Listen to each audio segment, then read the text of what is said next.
Good morning. Good morning. Give us your full name. Okay, my name is Daniel Kofi Tachie. Daniel Kofi Tachie. Yeah. You can relax. Just talk to me. Forget everybody else. How are you doing today? I'm feeling good. What's significant about today? Yeah, today happens to be my birthday. Your birthday. Yeah. So you are finally 26, Yeah. but single. Yeah. A young man in Accra, well employed, plenty money, and you are still single. But we'll come to that later. I just want the ladies to know, just in case. I don't know about the plenty money part, but yeah. Yeah. Okay. Good. You're 26. So let's start. Where were you born? So I was born in Tachie, in Accra. Yeah. Tachie. Yeah. Where Clifford is? Yeah. I didn't coincidentally. That's Okay. where my friend Clifford is. But I mean, I didn't grow up there. Okay.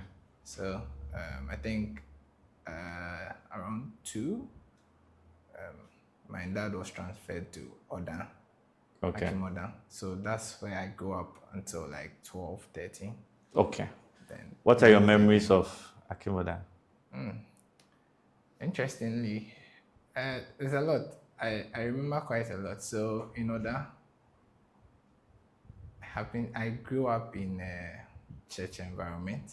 Okay. So I was participating in a lot of church activities. I was a choir star at a very young age. Was your father a pastor? Yeah. Okay, so let's go to that. Your father was a pastor. Yes, he was. Okay, in Akimoda. Yeah. So is that what took him there? Yes. What church? Is he a pastor? The churches, now the name has changed, but then it was Mozama Church International. Okay. Yeah. That's on Mozama Disco Cristo. Yeah. So Okay. they changed again. But why did they call it Disco Cristo? I don't know. You don't know the reason, but you know that. Yeah. But yeah, I know. But I know it has an English name, but I've Okay. forgotten about it. As a child, when I heard Mozama Disco Cristo, I assumed that the church does a lot of dancing and I used partying to there. get that a lot because of the Yeah. disco in Yeah. there. Yeah. So I think Okay. that's what people thought. But So when you were about 2, your father moved to Akimoda to be a pastor in that church, yeah, and moved with the entire family. the whole family. So that's your mother. Then my 3 siblings. We are 4. 4. Are you the last born? Yeah, I am. Okay, so tell us about your older siblings. Okay, so the oldest is a lady. What's her name? That's Rhoda Kusiajimfoa. Okay. Right. And the other 2 are guys. Jacob Kofi Ajiman. Okay. And Moses SYDE. Okay. So you have a brother called Moses. Yeah, we are. Pastor. So all Bible names. Oh, okay. That makes sense. So then you moved the whole family. Yeah. And then by 3, you were a chorister. No. So I got into the choir around 7. Yeah. Around 7. Yeah. Well, what part were you singing? How? So I had a very tiny voice as a kid, and I was young. So when I got into the choir, they just threw me into the sopranos with the ladies. Okay. So yeah, I was singing soprano then. Okay. Wow. I sang soprano for a while. For a while. Yeah. Okay. Then, but in my heart, I wanted to be with the guys. I wanted to sing bass, tenor, and all that. But you were singing soprano with the ladies. Because of my voice. Because of your voice. Yeah. Okay. So when you moved to Akimoda, what school did you attend? Okay. So first, I went to Anglican. Okay. Then What's the name of the school? Do you know the full name of the school? I've forgotten, but it's Anglican something. Okay. It's an Anglican. There was an Anglican church, and they had a Yeah. missionary school. Okay. So almost all the pastors' children We're in there. yeah, were in there. So when you were there, do you remember who your friends were, what their names were? So the funny thing is, me and my brother, the one that I come after. That's they're Moses? Oh. That's Moses. Yeah. We are like 3 years apart. Okay. So, but it didn't feel like that. We were very close up until now. Okay. Yeah, so he was my closest friend. Okay. My mom would tell me that I'll even go and sit in his class Okay. and be in his class the whole day Wow. as a kid. So like I used to follow him around a lot. Okay, okay. So he was your leader, and then you just follow him. Yeah, kind of. Okay. So what's his personality like? Is he like you, quiet, gentle, or is he Oh yeah, more? yeah. I mean, I think I took a lot of things from. He's very quiet. He's Okay. gentle. That kind of guy. Yeah. Have you ever been in a fight with him, even as a child? A lot. And what's the most memorable fight with your brother Moses?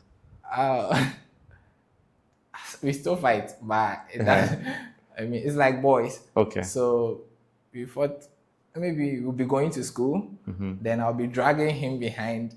I'll be a little bit slow. He wants to hurry and hang out with his friends, and his little brother will not stop following him around. Okay, so you just be following him everywhere he's going. He's trying to hang out with his friends. Yeah. Okay. So, I mean, we used to fight a lot, but it won't take a long time. Then we'll get back again. Okay. So how long were you in the Anglican school for? Not a long time because we changed schools again. I think like a year or two. Then we changed to OWEMS. That was also a Methodist missionary school in Oda. Okay. Do you know why you changed? Did your parents ever tell you? They didn't really give us a reason. Okay. It's like maybe they wanted to change the environment. Okay. So in Oda, where the school was, it was very close to an area called Old Town. And there used to be a lot of quarrels in that area. And I think, maybe I don't know, but I think that's the main reason why my mom wanted to change the environment. So what did your mom do growing up? So my mom was a trader. Okay. Back here in Accra, she had a shop in the Tachie market. Before you went to that? Yeah, before I went to that. So she used to sell provisions. Okay. And groceries and all that. When we moved to Oda, she changed that. She was still trading, but she changed that into minerals, this Pepsi, Coca-Cola stuff. Yeah. So they used to bring some, then she put them in her shop. Okay. Was she also active in the church? Pastor's wife. So, okay. All right. So then you went to OWEMS. Yeah. For how long? Yes. So I was in OWEMS till JHS. Yes. Okay. So I spent most of my schooling there. Okay. So JHS 2. I did not complete over there because my dad was transferred again. Yeah. So. Okay. So going back to OWEMS, do you remember your first day there? Yeah, I do. Okay. Tell us about that. Yes. So I don't know. I think now I've changed. But when I was a kid, I was quite vibrant. I talked and all that. So went there, and it was the very day that they were kind of registering us. And my name is spelled funny. No, it's not funny, but it's different. My last name, Tachie. Okay. Most Tachie is spelled, I think, with K-Y-I at the end. Yeah. But mine is C-H-I-E. So the headmistress then was spelling my name, and she used the K-Y-I. Then I think I saw it. Then I corrected her. I told her that's not how they write my name, but it's the other way around. It's C-H-I-E. Like everybody was laughing. Like my mom never stopped talking about it. Okay. How old were you at the time? I was like 5. Wow. Yeah. Okay. Okay. So it would be interesting for a 5-year-old to be correcting the headmistress. Do you remember the headmistress's name? Oh, fortunately, I've forgotten. Forgotten. Okay.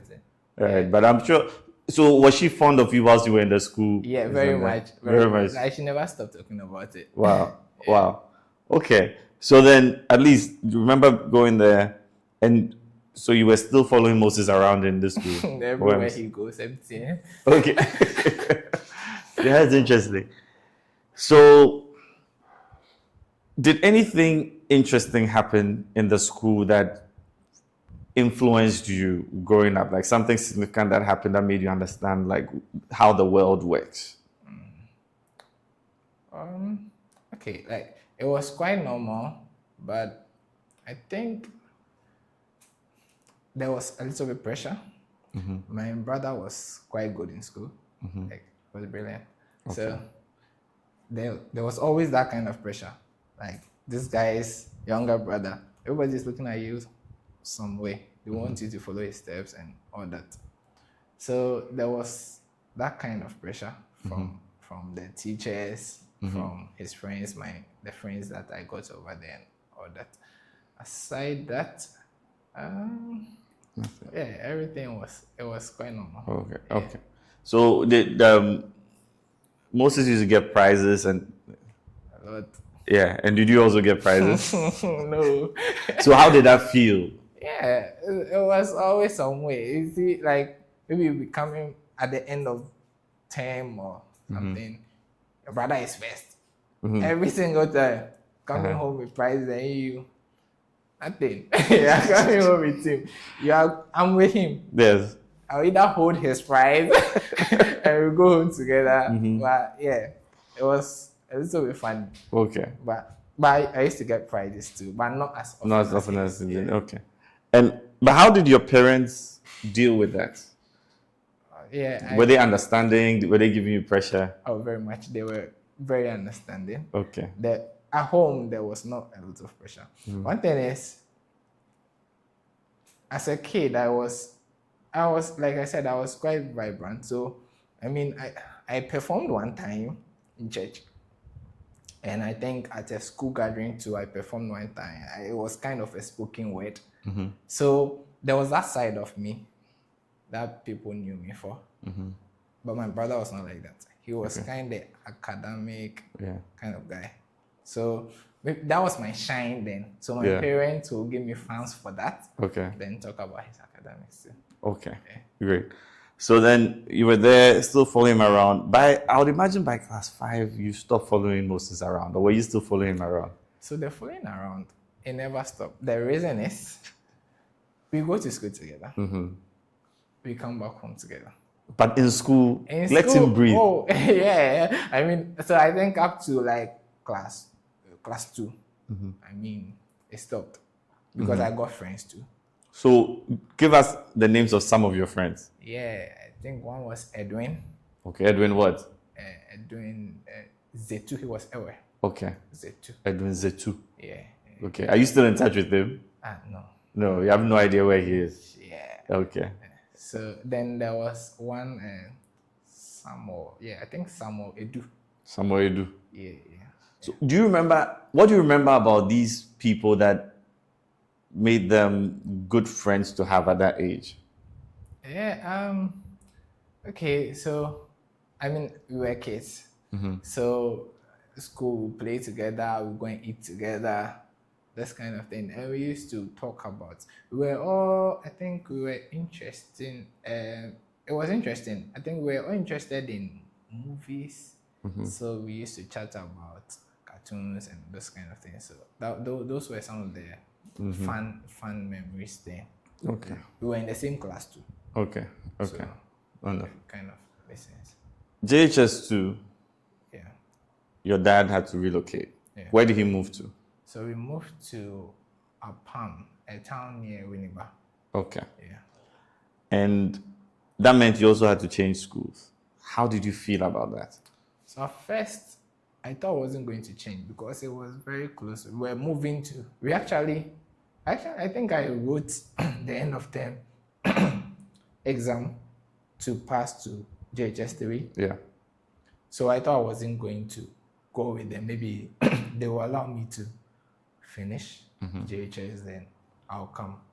But I don't know, he wanted us all to go together. So I wasn't quite happy because at that time, I mean, I've had friends from basic school up to JHS. Yeah. The same people, I knew them, they knew me.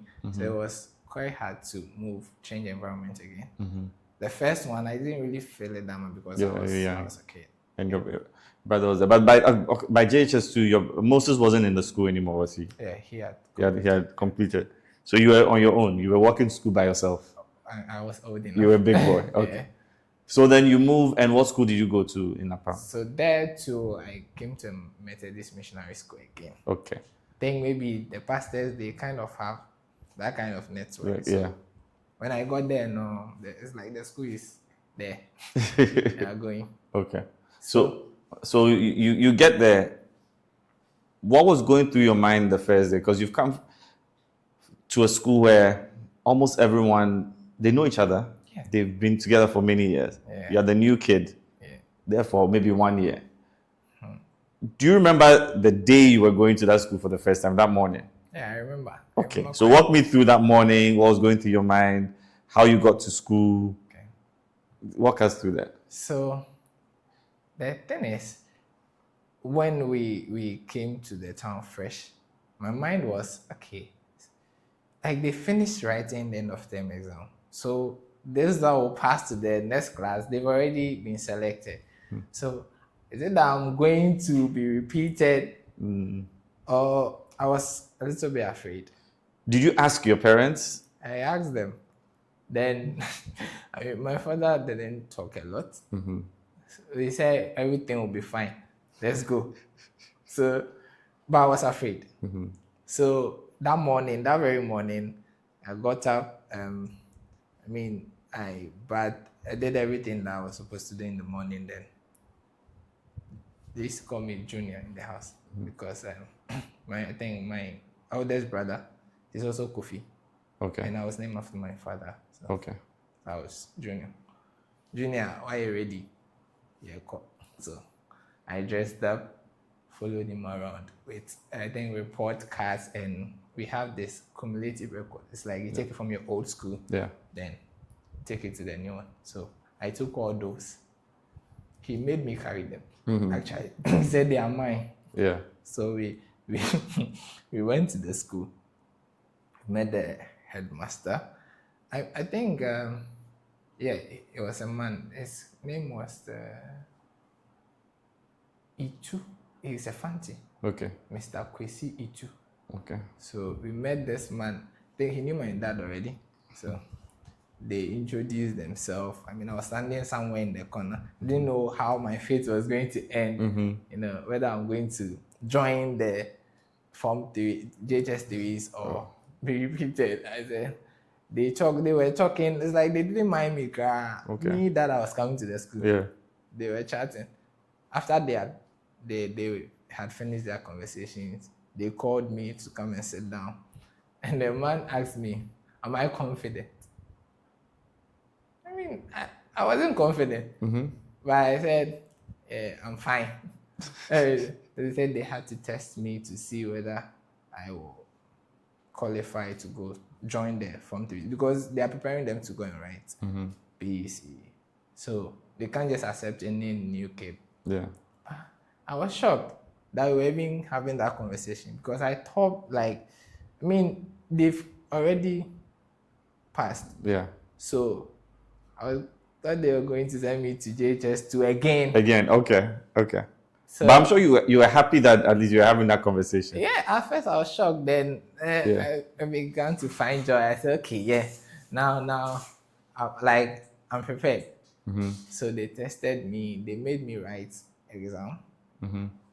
Then, I passed. Okay. So I joined the JHS 3 students in that school. Yeah. Now, so I joined them. When I joined them, I didn't have any friends till like the second week. But hold on, let's just go. So you went and you wrote the exam. Yeah. Did you find out you had passed that same day? Yeah, it was like instantly. Yeah, instantly. Were you nervous or was it easy? Not the exams, but like I was nervous because I did the exams in front of the headmaster. Okay. And like my father has just left. Okay. And I knew whatever the result was going to be, they would tell him. Okay. So I was quite nervous. But when the questions came in, like, oh, okay, I'm fine. Okay, good. So you got the results. They said come back when the next day or the next week? The next day. The next day? Yeah, the next day. So you showed up? Yeah. Did you have the uniform already? So it was a Methodist school. And I think all of them used to wear the same color. It was a yellow with a blue color, then khaki shorts. So Okay. I had those already. Okay. So then that wasn't an issue. So you show up the next day. Yeah, I did. Did your father go to school with you, or they just sent you to the Oh school? no, nobody went with me. Like So that was it. So you showed up, and did you know what class to go to? I went to look for the headmaster. I went to the office. Went to the headmaster's office. And then what happened? Then a teacher came to Mr. Sando. Mr. Sando. Yeah. He came. Like the headmaster told, okay, this is a new guy joining the Form 3s. Yeah. I think he wasn't, the teachers weren't so comfortable with the fact that like a new kid is joining BEC candidates. Yeah. But I mean, headmaster has said. So Okay. Mr. Sando took me to a class. The classes were 3. So they had A, B, C. So they took me to C. Okay. Yeah. So they took you to C. 3C, yeah. Okay. So we'll hold on there because we'll come back there. There's an incident with you when you were younger. Yeah. Was it playing with electricity? Yeah. How old were you when that happened? I think my parents have moved to Oda fresh. This is Okay. like a year because I was like 4. Do you remember the incident, or you were told about it? I was told about it. Okay. So based on what you were told, tell us what happened. Okay. So, I mean, my brothers in the house, they wouldn't play with me Okay. because, I mean, even though the age gap was a little bit close, my eldest brother, he likes soccer so much. He's always out of the house. And Moses, that I was close with, he's always in his own corner, unless I go and disturb him. So, Okay. kind of left me alone to play with myself. Okay. And so I was touching stuff. I whatever. I'll try and make something out of it, car or anything. So what I remember, I entered my dad's office and I don't know what I wanted. I didn't know what I was looking for, but that was it. It happened in his office. I entered his office. The next thing I remember, it was like in the hospital. But they are saying, my mom, she said there was a naked wire in the office. Where it was, I wasn't supposed to find it. Okay. But somehow, I went to touch it. Okay. And like it was pretty scary. Yeah, because I passed out. Okay. So who found you? Moses. Moses. Yes. So Moses was sitting down peacefully and like, nobody has worried me for about an hour. I'm sure. This is my brother.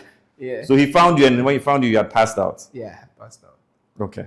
So I think he took out the main connection before he went to call mine. Wow, he was smart enough to figure out that he had to do that. Yeah. Wow, that's why he was getting all the prizes. Yeah, maybe. Yeah. Yeah. So that saved me. That saved me. But So you mean you had passed out, but you were still being shocked? yes. Wow. And like I was told, it was quite scary. Like they thought they almost lost me. Wow. Okay. And my hand had been a little bit damaged. Okay. Which hand, the left or right? My left Left hand. hand. Okay. So yeah. So they took me to the hospital. Yeah. Then yeah. Me when I regained consciousness, like I didn't know what had happened. So but I felt the pains. Okay. Yeah, it hurt. Okay. All right. So, okay, that's interesting. So do you play with electricity today? So I was not only electricity, I wasn't allowed to wash for a very long time because of the condition. Okay. So I mean. So you were pampered? Even before I was. Because you're the last born, and because of this electricity thing, you can't wash. Yeah. I'm sure nobody was allowed to beat you. Even though you're annoying. Yeah. Okay. But you see, like mom's Ghanaian, typical Ghanaian homes. I don't know if it's every Ghanaian home, but your mom will always shield you, like the last ones, a little bit from your elder siblings. But so, have you ever been beaten by your parents before? No, my dad. No, your dad. Your mom? Oh, as for her there. Okay. Do you remember, what did you do for her to beat her lovely last born? It's always, I mean, maybe it was because I didn't have anyone to play with. So I found my own space. Okay. So I'll bring whatever I'll find. If I have to cut it to make what I want, I'll cut it. So, and yes, and we used to have a cocoa tree in our house. Okay. I'll climb this, even though they would tell me not to. Before they know, someone is up there chatting by himself. My mom too, when she catches you, I mean, at least one or two. But how did they get you to come down from the tree to get your smacks? So when they'll call you to come down? Yeah, they'll call me to come down. I did it often. So they will come there to come and find me. Like when they notice that I've disappeared, they will check there. I'll be there. So did you know when you climbed the tree, do you know that, okay, at some point they'll come and call me and I'll be in trouble? Or were there times when you go up the tree and come down before anybody notices? So the funny thing, I thought I was smart. Okay. So the time that everybody is engaged in the house and like I'm lonely, I don't know what to do, then so I'll sneak out, go to the tree, climb. I think I was looking for adventure. Okay. So I will imagine whatever it is that maybe cartoons or I'll be practicing the moves in the tree. Yeah. Okay. So then they'll find me. They'll find you, tell you to come down, and you come down and collect your smacks. I mean, for some time, it became normal. Became normal. So did they stop after a while punishing you? I think it was. I think I stopped. You stopped climbing the tree. It was becoming too much. Wait, what was becoming too much? You climbing the tree or you being beaten? The beaten. Yeah. I mean, my mom, she will beat you. When she beats you to, like, you say, I'll tell your dad about it. And that was, even though my dad wouldn't touch you, but we were still kind of scared. So did she ever tell your dad about it? I'm sure she did. But my dad won't really react to it because he knows you've already received your punishment. My mom will give it to you. Yeah. Yeah. So, I mean, there are times that he will react to some things that I do. But once you see their face, you know, okay, something has happened. You better change your attitude then. Okay. Yeah. Good. So now coming back to JHS3. Yeah. Mr. Isando. MC Sando. Takes you in. Did you make friends on your first day there? Nah, I didn't. So what was your first day? It was very lonely. You walked in the class where the students already engaged in some activity? I walked in the class, they were already seated. I actually joined them in the morning assembly. Okay. In the line. Okay. But they didn't take me to the class. I went to the headmaster's office. Okay. So the teacher took me to the class, introduced me. I mentioned my name, and everybody said hi. But I mean, it wasn't as expected. It was a new environment. Okay. And other two, they spoke Chi. Okay. In English, but these people spoke Fanti. Okay. Wait, in school? The town. The town. Okay. Okay. Fanti. Okay. So I didn't know Fanti. Okay. Do you know Fanti now? Yeah, I do. Okay. I do. I know. So you know Fanti. What did you think about Fanti when you first heard it? It was funny. It was funny. So it's the same tree, but it's different. The tonation and everything is different. It's more musical, I think. It's humble. It's yeah. So it was funny. And back in order, when we hear someone speaks, like we used to make fun of them. Okay. Yeah, like it was different. Okay. So we used to make fun of them. I said, actually, now I'm not coming to speak this language. I know if my friends there in order here, but they will laugh at me. So I was thinking like that. But I mean, it wasn't difficult to learn because it's the same tree. So when you went there, this is Apam, right? Yeah. Did your mom trade there as well? Yeah, she continued the same trading on that. Like she was I think she had developed some relationship with the Coca-Cola people. Okay. So it was the same job. Okay. That she was in. Okay. Does she still do that now, or she's retired? Yeah, she's retired. And you didn't take over the business? Nobody did. Okay. All right. So now it's the final year of BC. You've joined. You haven't made any friends yet. So I think the first two weeks, I made friends. So there was another pastor's kid in the class, Okay. and our fathers knew each other. Okay, so he didn't have a choice. He had to be your friend. His father probably told him, be nice to Daniel. I'm sure. So did he come up to you and start a conversation? Yeah, so, and he was also Ashanti. Like, Okay. So, and he didn't only speak Fanti. He spoke the normal tree that I knew. The normal tree. Yeah. So, it was easier to bond with him. I think his name was Okra. Okra. Okra. Okay. Yeah, Okra. So, he was my first friend. Okay. Then, subsequently, others. Others. Who were some of the notable friends? Yeah, so there was this one guy, Greg. Okay. But you don't know his last name? You've forgotten. Okay. The Greg, then there was Afezi. Afeti. How do you spell that? Fanti, I think it's AFFEDZI. Wow, Afezi. Okay. Afezi. So he became my friend later. But mainly it was these two, Okra and Greg. Okay. Almost all the boys in the class, but yeah. So when you went to the new school, do you know who the smartest person was in the class, or the smartest people? Do you remember their names? Those who were top in the class? Yeah. So there was a girl. She was Ewe. Senna. Okay. She was good. Okay. She was good. And yeah, the funny thing is, back in order, I mean, I wasn't the best student, but I was good. Yeah. I mean, I was comfortable in the class. I mean, not first, sometimes first, second. I was always there. Teachers liked me. My brother was good. Yeah. So, but when I came to Apom, they were better. It was a different league. So it was a different league, and I found that I wasn't that good. I thought I was sharp, but they were good. They were very good. Okay. So it challenged me a lot. Almost everybody, the class I went to, I think my first midterm exam was somewhere like 8.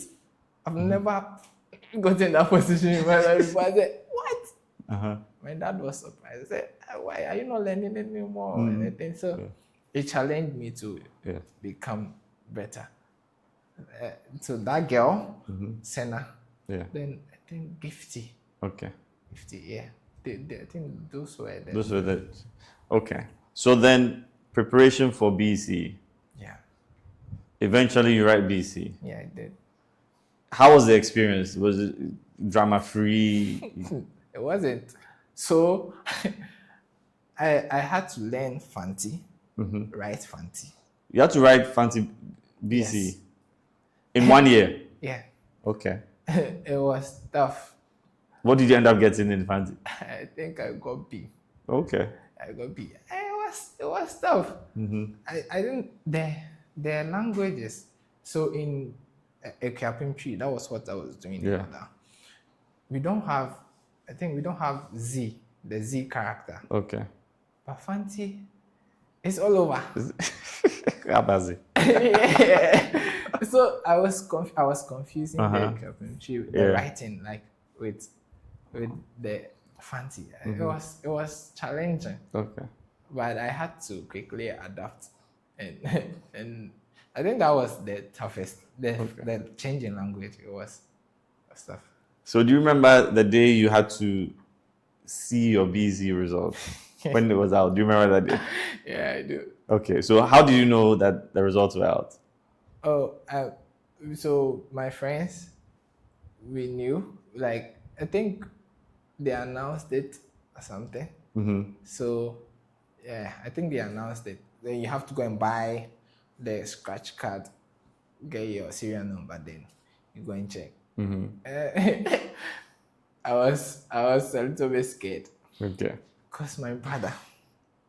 That's Moses. Yes. How did Moses do his BC? He did well. Like he was, I think he got like a grade 9 or so.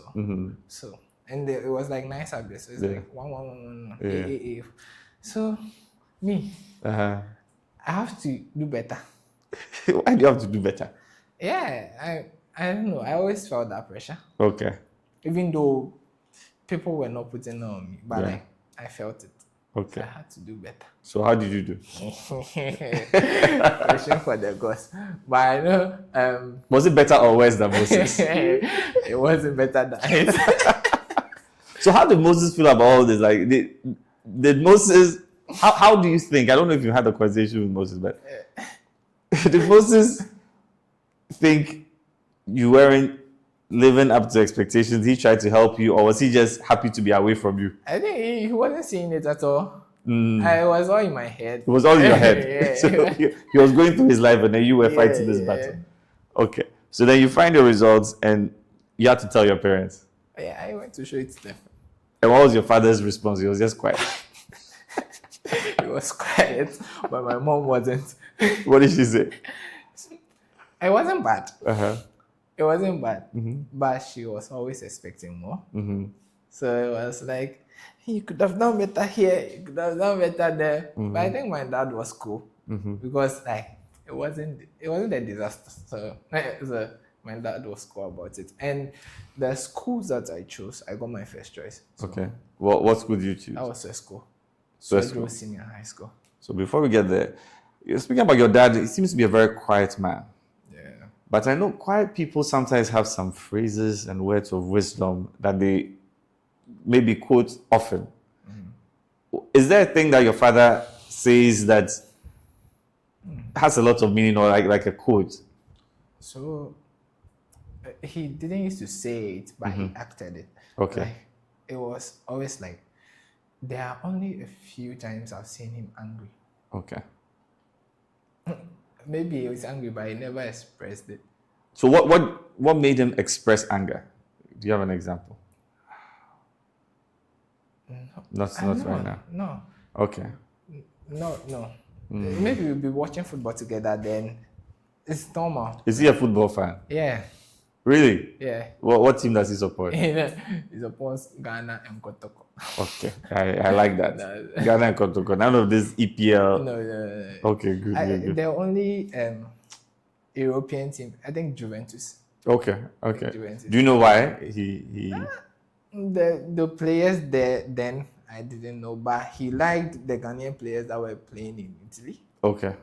So I think that's what made him. Okay, that makes sense. But there's no phrase or anything that like your dad told you that stuck with you growing up, like some advice about life, how you should approach life. Yeah. So I think the things he used to say to not only me. Yes. Okay.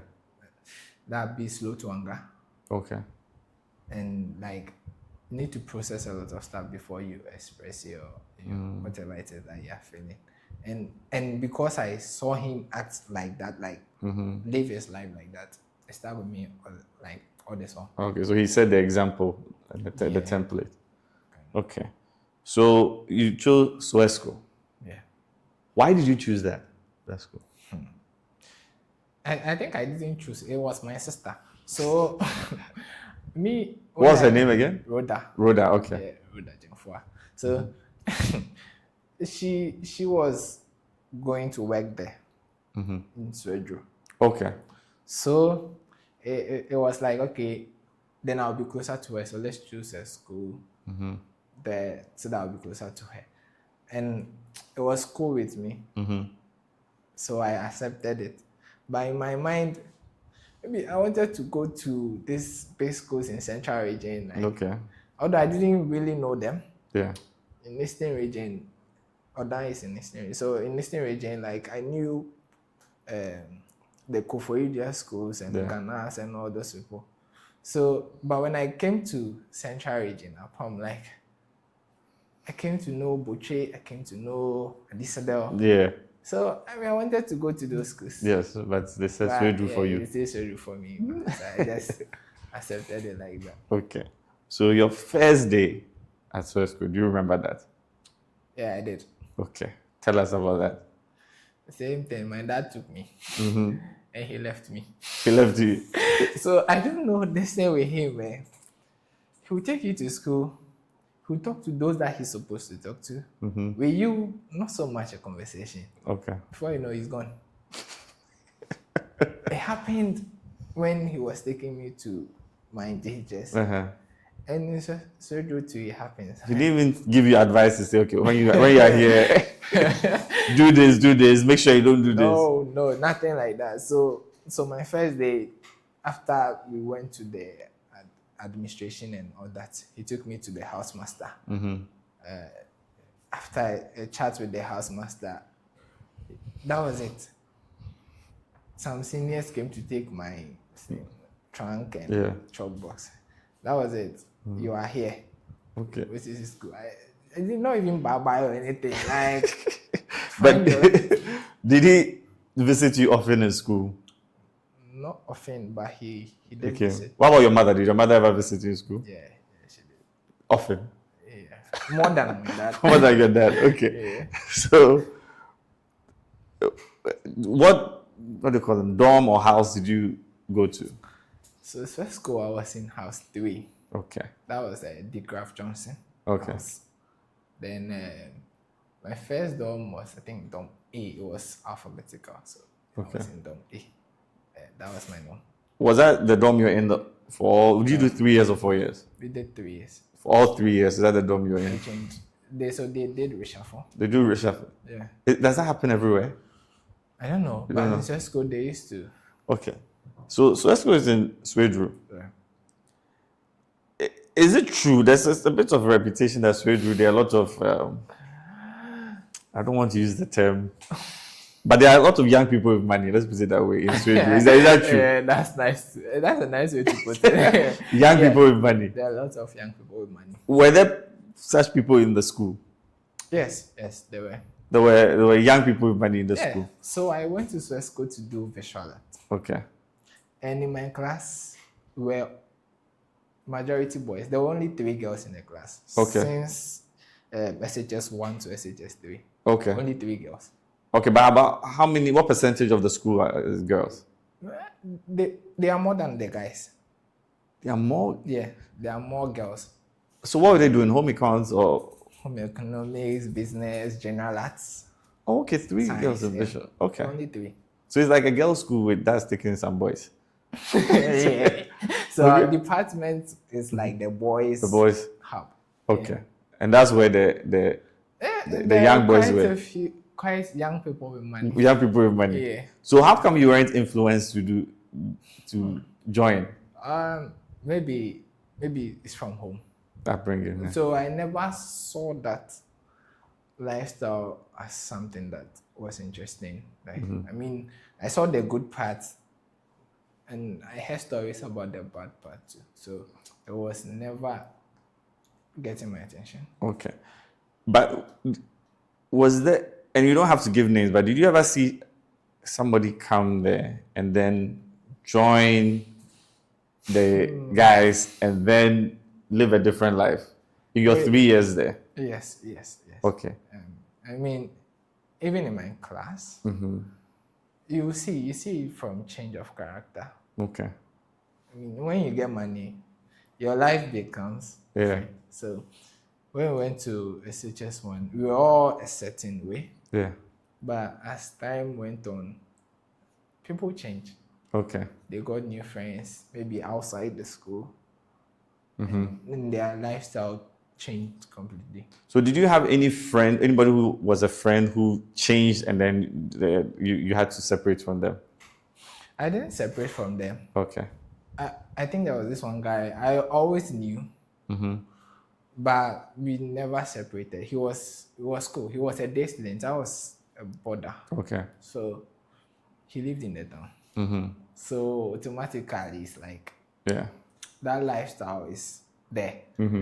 But I don't think I separated from him Okay. when he became nice. Yeah. You became a big boy. We were still cool. Okay. Yeah, we were still cool. Okay. But do you know what's up with him now? Have you stayed in touch? Do you know people who know him? What's the story like now?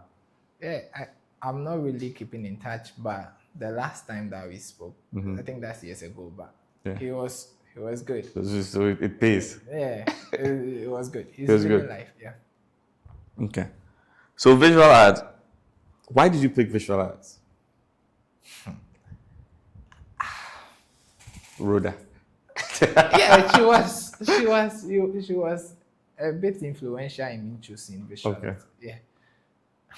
Did I go and do what she wanted to do?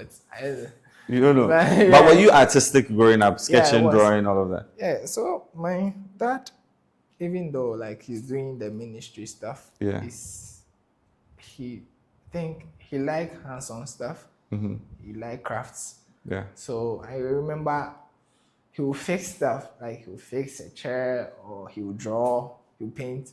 So he used to do that a lot. So, and I think all of us picked that, all my brothers, they're very good in drawing and all that. So I think that's where that part of me comes from. So it was true that my sister, she thought I was the best artist in the world or something. I don't know what she was thinking. She said, okay, I'll do well in visual arts. And I was fine with it. But my brother did science.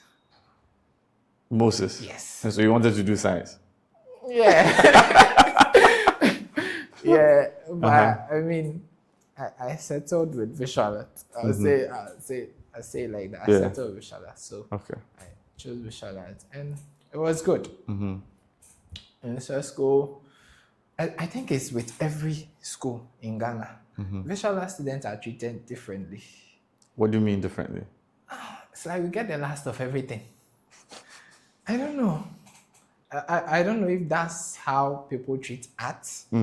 It's like everything, they'll pick the science business people and they'll choose us last. So everything like what? So there, there was this time, I think Mahama came to the school. Yeah. I remember this very well. Some students were chosen to go and meet him. Yes. And that day... And you wanted to go and meet him with your visual art? I mean, we are part of the students.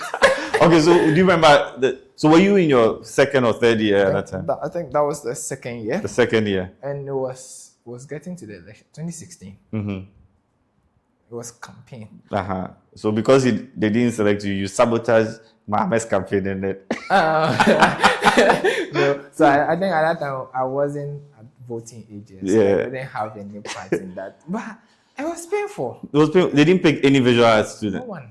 We were kept in the class. You kept in the class. But were you one of the best visual arts students? I was good in class. Yeah. But were you the best? Everybody knows who the best in every class is.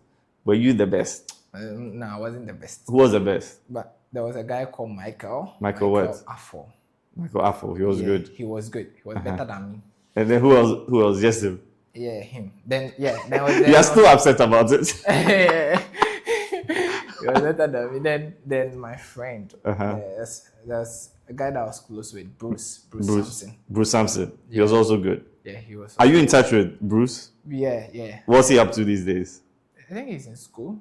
He's in tech. Okay. Yeah. Okay, Bruce Sampson.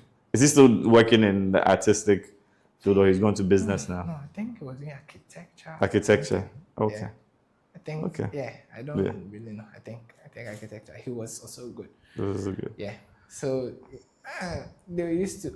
But I was first. I was first in the class. You were first in the class. Yes. At least once. Not once.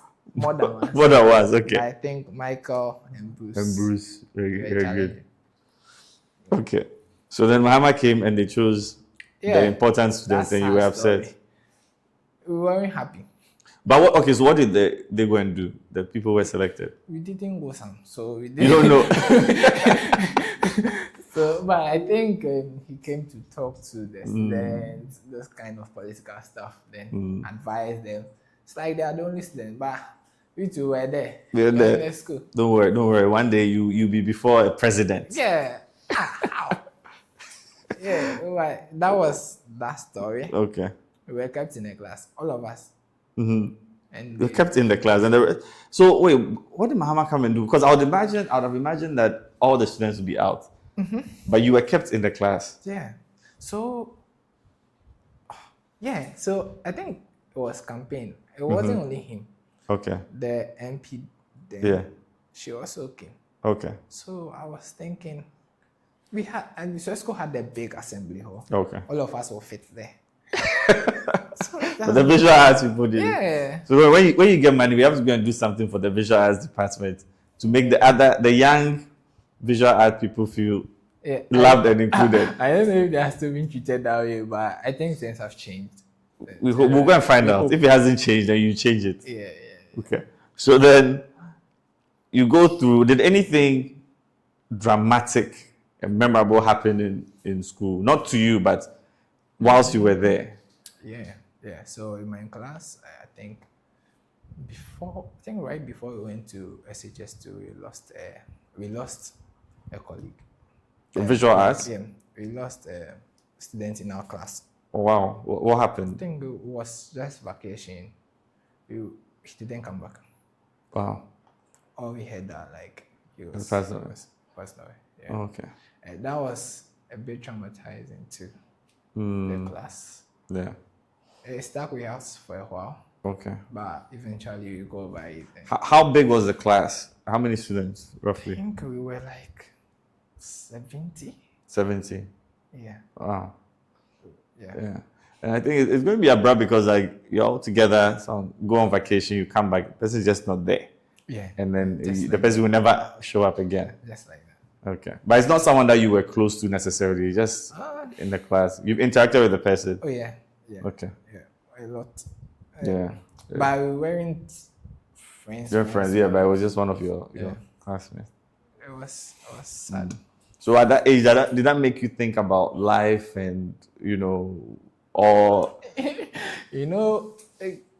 We weren't kids, but we were young.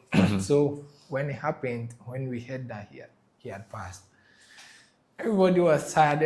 Everybody had changed. Let's say it that way, because nobody thought he was going to go. And if someone at that age, like your peer, can go, it means you can also go. So people started preparing for heaven. But it didn't last. So that changed us a bit, but I mean, everything came back to factory set. Okay. So then eventually SSE comes into play. But before then, I mean, I'm going to guess, but I'll still have to ask this question. Were you an athlete in school? I don't know what you guessed, but you guessed right. I was not. But why not? Did you even try? Maybe because you look like you could do long distance, 1,500 meters or something. I look like it, but I didn't try. You never tried? No. Wow.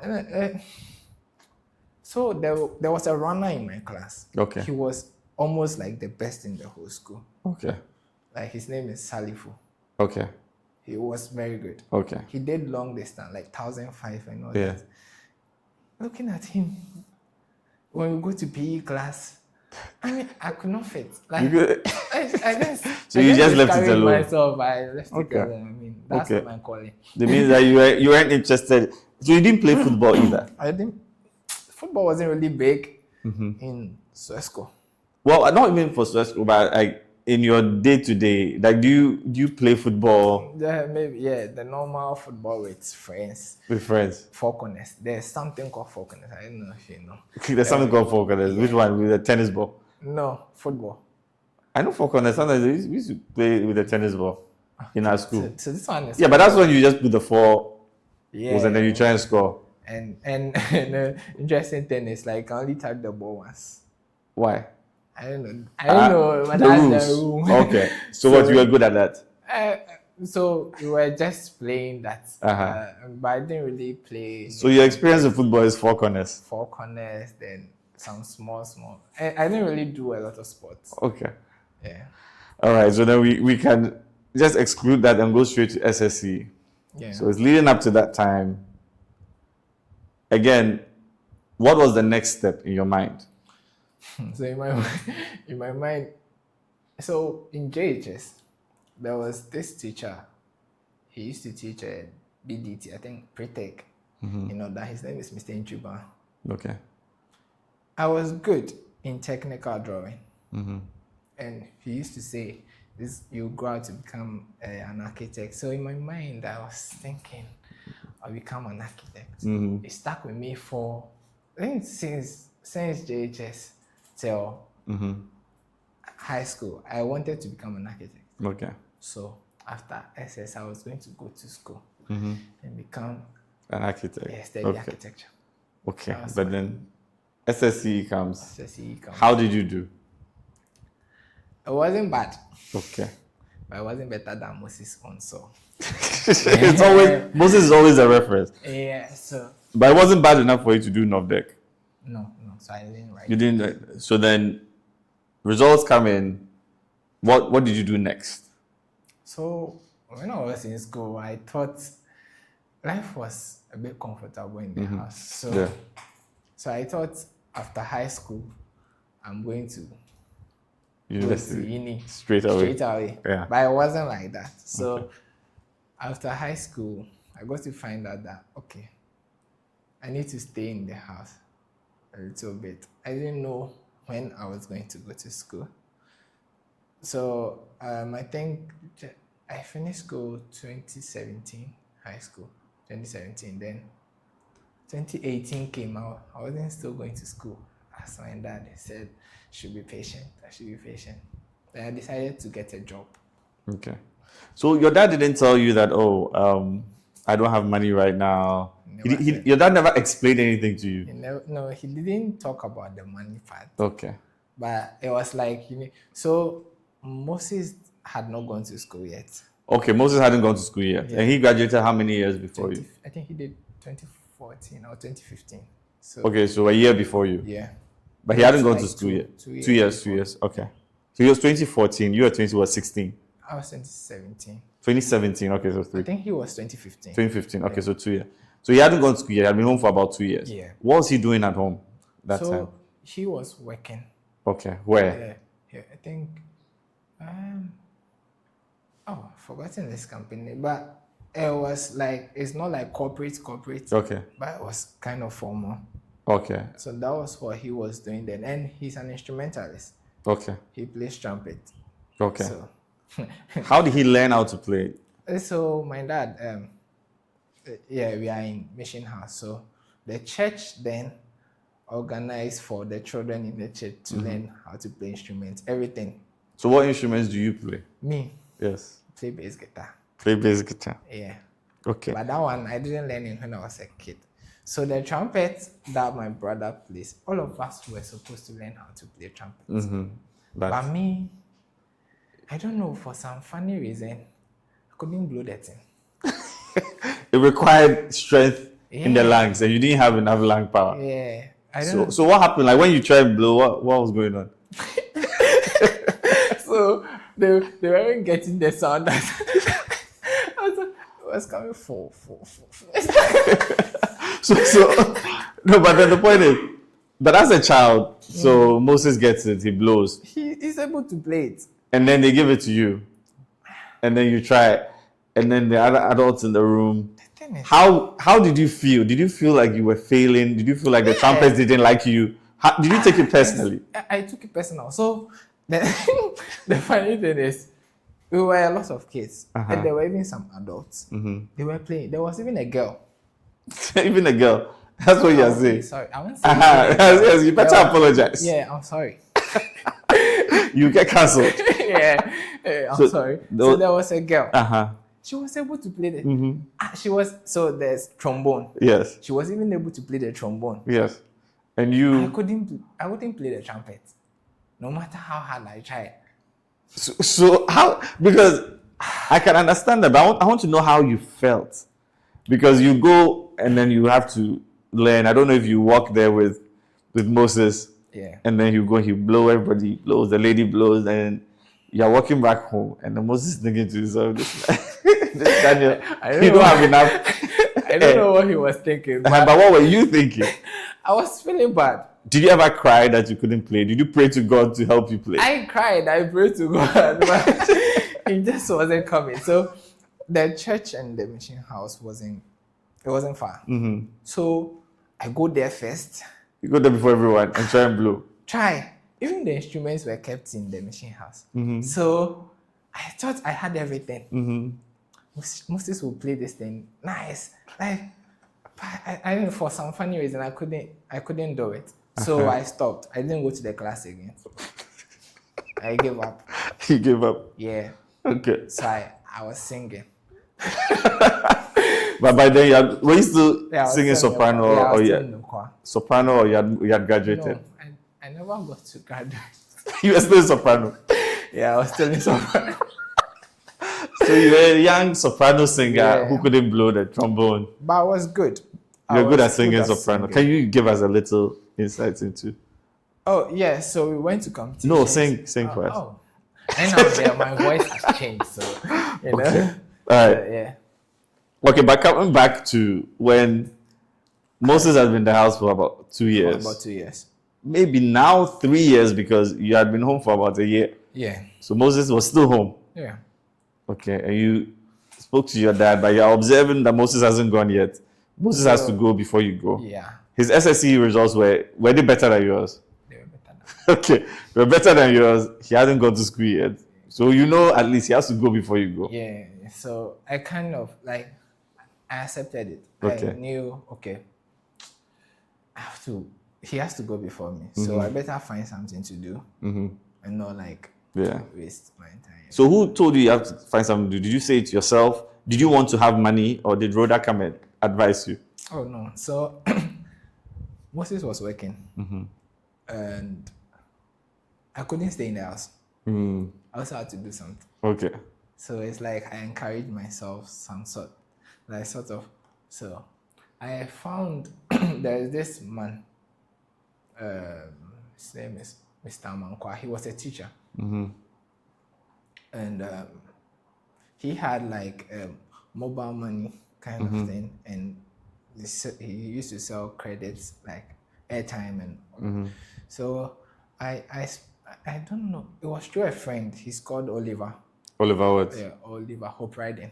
Okay. Yeah. Hope Riding. Yeah. So he is interesting. So he wasn't in the same JHS with me, but we went to the same high school. You have to explain that to me. So, SHS, the same SHS? Yeah. Okay. We all went to Swiss school. Okay. All right. And we kind of knew each other whilst we were in JHS. We kind of knew each other whilst we were in JHS, but not so much. He was I think he was a friend of Greg. And so through Greg, I got to know. Yeah. His mom was a headmistress. Okay. In a Catholic school, a Catholic mission, mission school in Apam. Yeah. So through Greg, I got to meet him. Then I don't know how he chose Swiss school, but we went to Swiss school, and I saw him. I said, "Yeah, you." And he also. I mean, we're all interested in cartoons and all this. Yeah. Then so we bonded over that. Okay. So we became friends, and when we went to high school, Swiss school, we met. So he became my first friend in Swiss school. Okay. Even though we were not in the same house, we were not doing the same course. He was doing general arts. Okay. But we kind of knew each other from home, so we brought it there. So I got to know Oliver in Swiss school. Okay. I think I've been forgotten. You've lost track of it. But let's go back to the musical instruments, and I want to ask you about this to be a bit controversial. Instrumentalists in churches, should they be paid? What's your opinion? Okay. So, funny enough, I do something else in church, even though I know how to play the instrument. Yeah. I am a media guy in church. Okay. So should I say something for them, or we are not getting paid? The media guys are not getting paid. Yeah. So you don't think the instrumentalists should also get paid? Or if the instrumentalists start getting paid, you move from media to to playing the bass guitar. So yeah, but so this is my take on it. So that then, if the church that you the instrumentalist is playing at is comfortable paying you, I'm not saying you should go and demand payment, but if the church is kind of comfortable appreciating you with money or something else, take it. Okay. But it shouldn't be forced. You shouldn't demand it. Yeah, it shouldn't demand it from the church. Okay. Because it's service to God.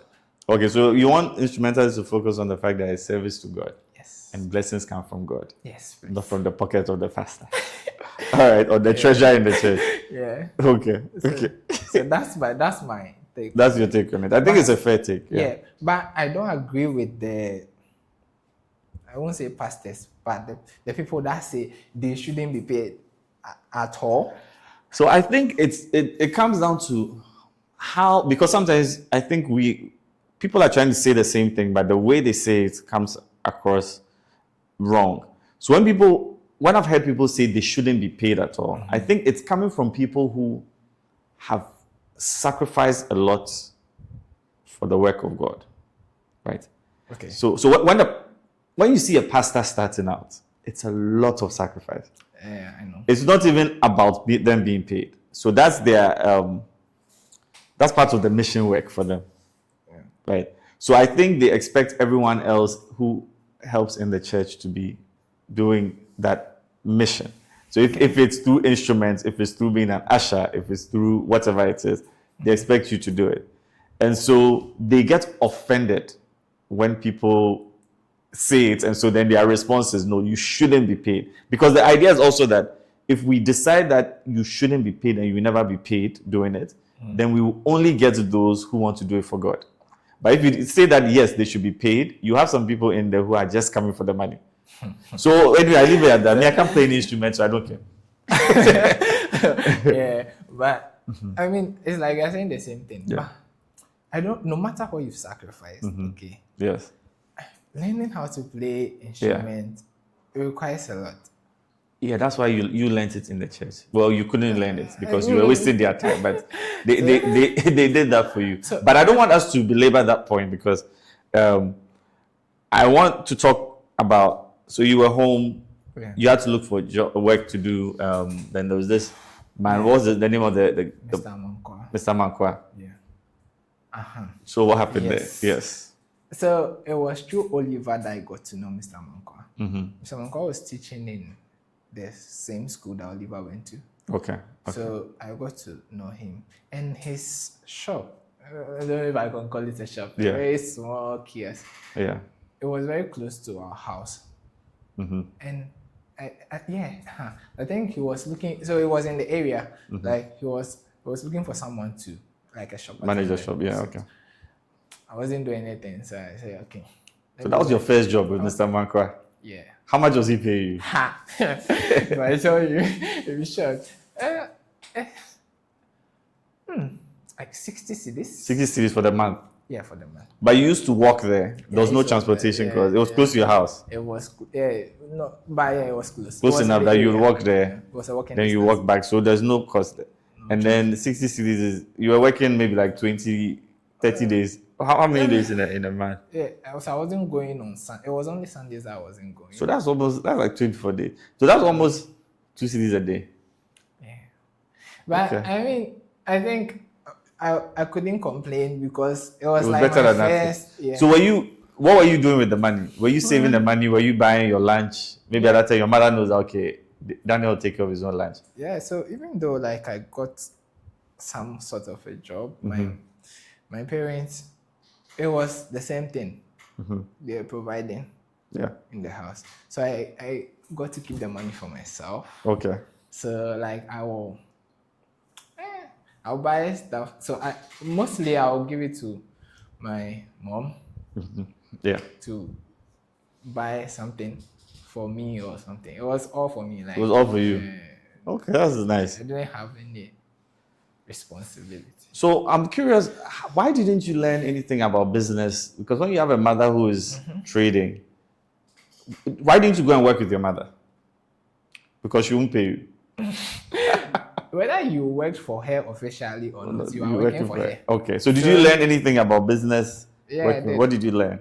I mean, how to take stocks. Like, I mean, you have to be there when they bring stuff and all that. So sometimes she'll leave it. So when we moved to Apam, Moses was he went to Odan school. Yeah. So he was in Odan. He didn't come with us. Yes. Okay. Because he had graduated. So, and my eldest brother, then I think, he had gone to school then. He went to UCC, so he was in school. So it was like I was the only one in the house with my parents. My sister had also moved out, so I was the only one with so I was working for her. It's not I was working for her. Okay. So the 60 cities was even freedom to just run away a bit and collect money. Yeah. Okay. So then, how long did you do that work for? I think so. 2018. Okay, so that's about 2 years. No, so I got the job in late 2017. Like, Okay. I had completed SHS Fresh. I Okay. completed in June. I think December or something, after some camp meeting or something. Then I got that job. Yeah. I did it till I think September 2018. So it wasn't like even a year. Then I became a teacher. You became a teacher. Where? The school is Greater Grace Academy. Where is that? That's also in Apam. It's also in Apam. Greater Grace Academy. They were calling you what? Sir Daniel. Sir Daniel. Yeah. Yeah. So how long did you do that for? Yeah, I did that for like 2 years. 2 years. Yes. What was the employment process like? You went for an interview? Yeah, that was my interview, because the first one, it wasn't like, I just spoke to Mr. Manko and he said, okay, yeah, that's fine. But this one, I had to go and meet the proprietor then. Do you remember her name? Yes. His name. The school was owned by a couple. Okay. Mr. Aqua and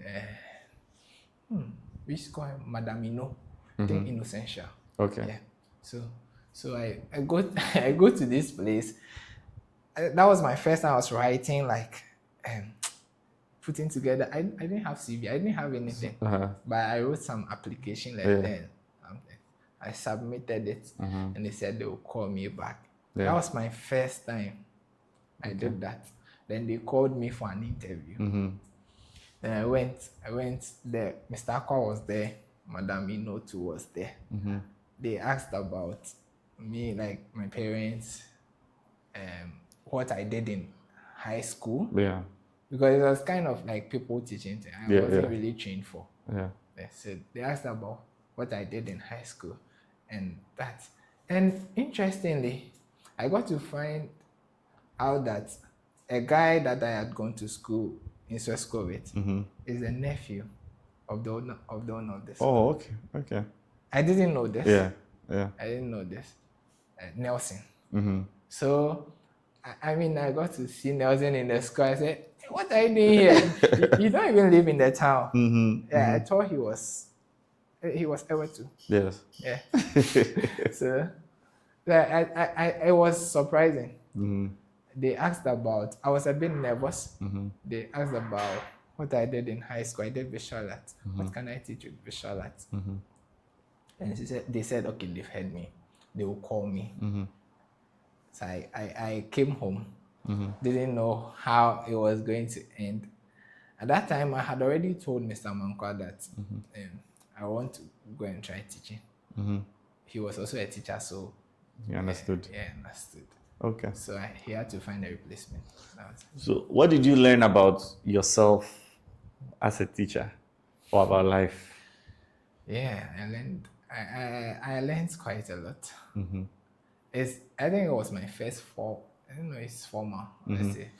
job. It was new to me.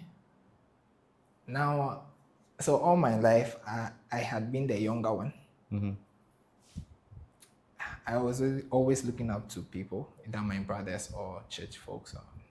But now I have to take care of people's children. I didn't know how I was going to do that. So when they called me that, okay, they have picked me, I can come. They gave me a class. I went to teach in class 4. So I was paired with another teacher because the children they were a lot. So his name is Ike. We all, I think we were calling him Compassion. Compassion. Yeah. And he was playing trumpet as well. So he could blow. Yeah.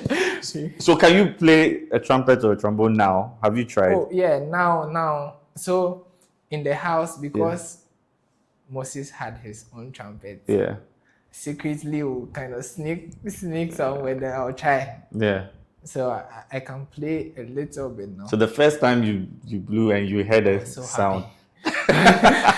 Did you call Moses to listen or I disturbed him. Okay. I was so happy. But like I'm not like a trumpeter. Like, okay. That's not my thing. All right. So Compa, like that's the name everybody calls him. His actual name is Isaac. So I was paired with Isaac to teach the class 4 pupils. So he's the person that I learned most from. I think he had been teaching for a while. So the guy is good. He took me through everything that I was supposed to know as a teacher, how to go about with the kids when they come in. I mean, how to stand in front of them and communicate and like for them to understand. Because me, I was always by myself. I didn't really know how to gel with. So what you are saying, and I'm putting you on the spot here, is that you actually have the skills to be a very good Sunday school teacher. Yeah. So why are you not involved in Sunday school at your church, ICGC? Which branch? Doxa Temple. Doxa Temple. Yeah. ICGC. Yeah. What's the name of your pastor?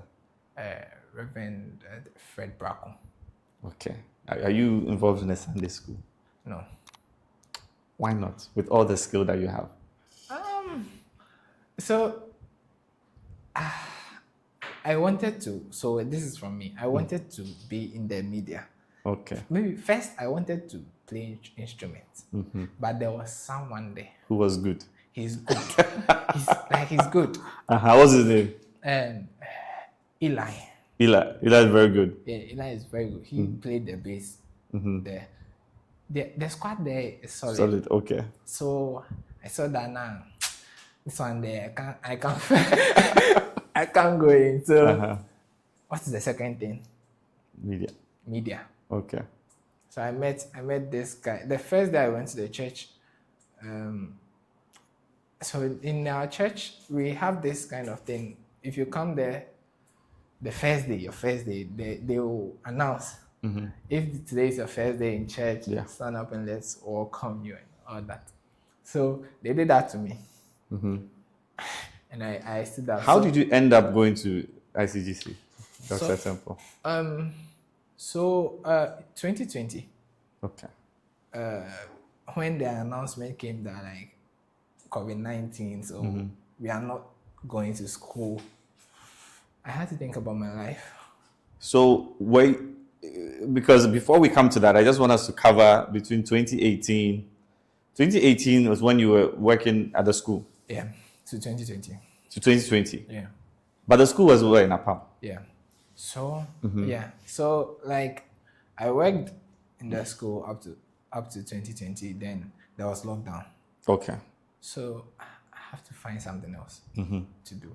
And looking at the situation at home, like school, it wasn't in the picture.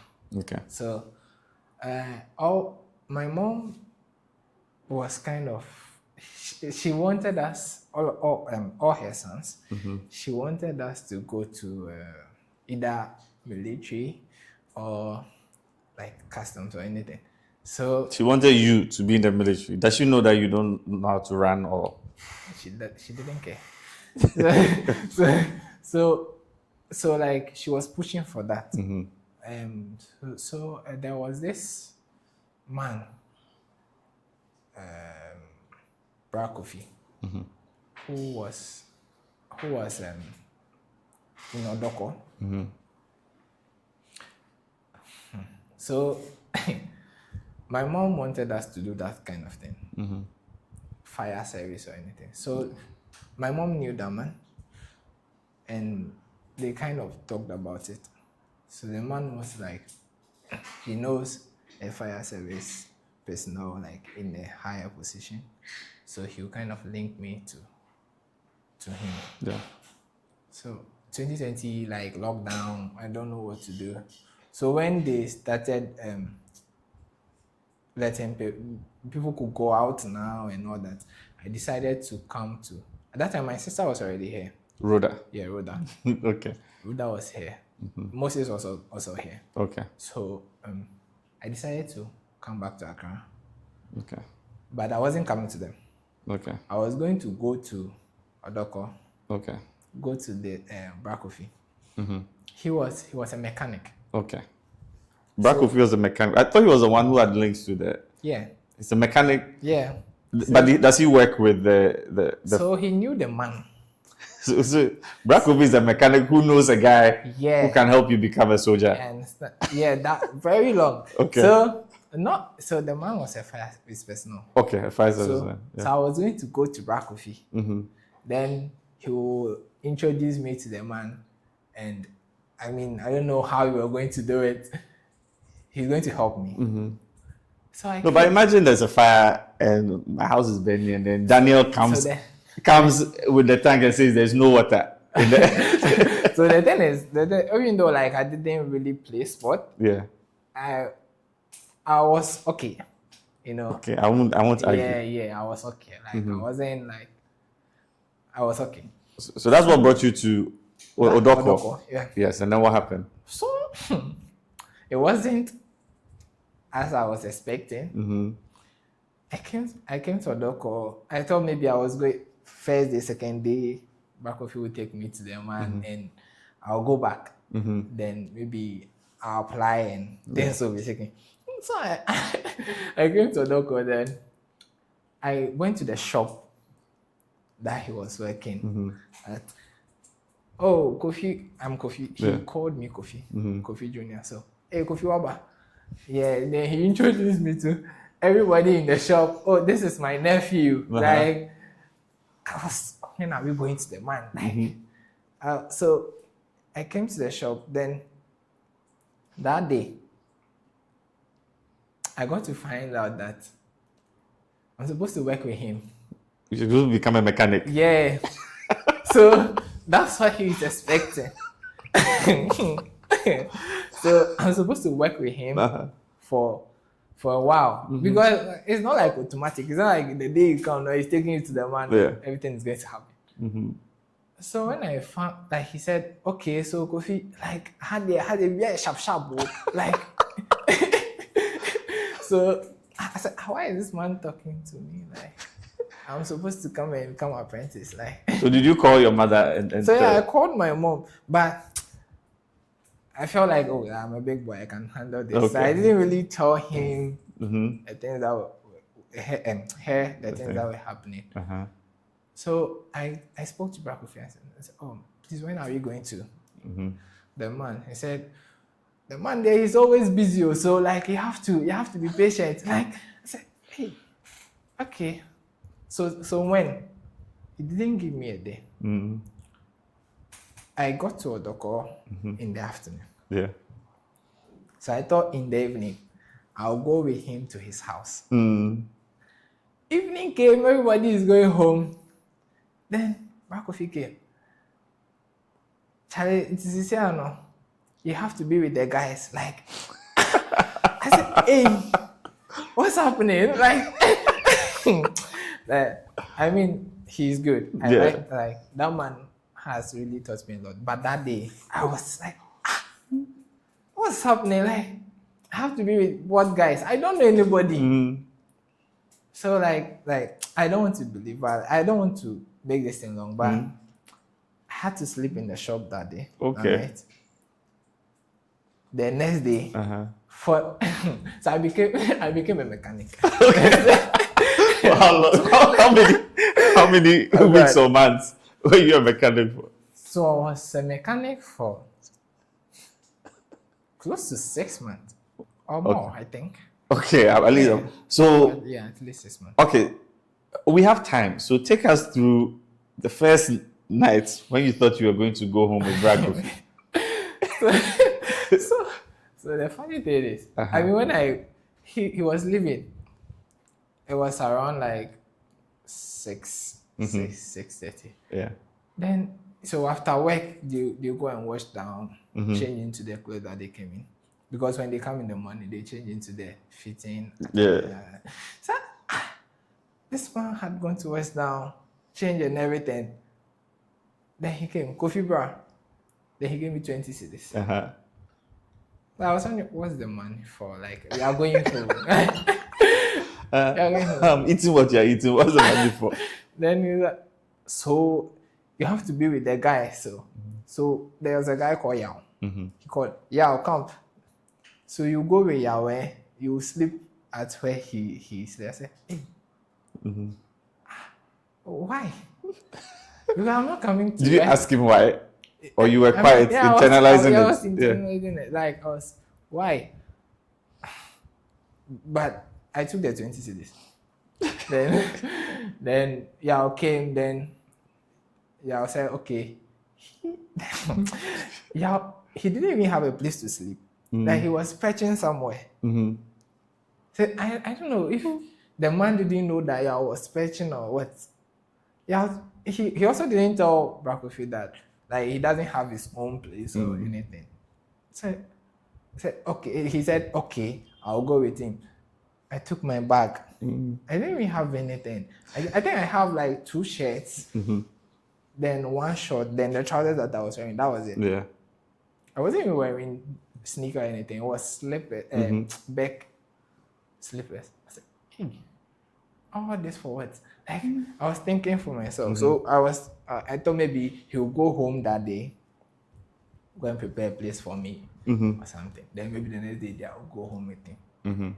So that night, I went with Yao. We were 3 guys at his place. Kojo, me, and then the Yao guy. It was some man's house that they've gone to like beg. So they were pitching there because no one was living there. They were kind of living there for the man and taking care of the house. That's why I slept. There were mosquitoes.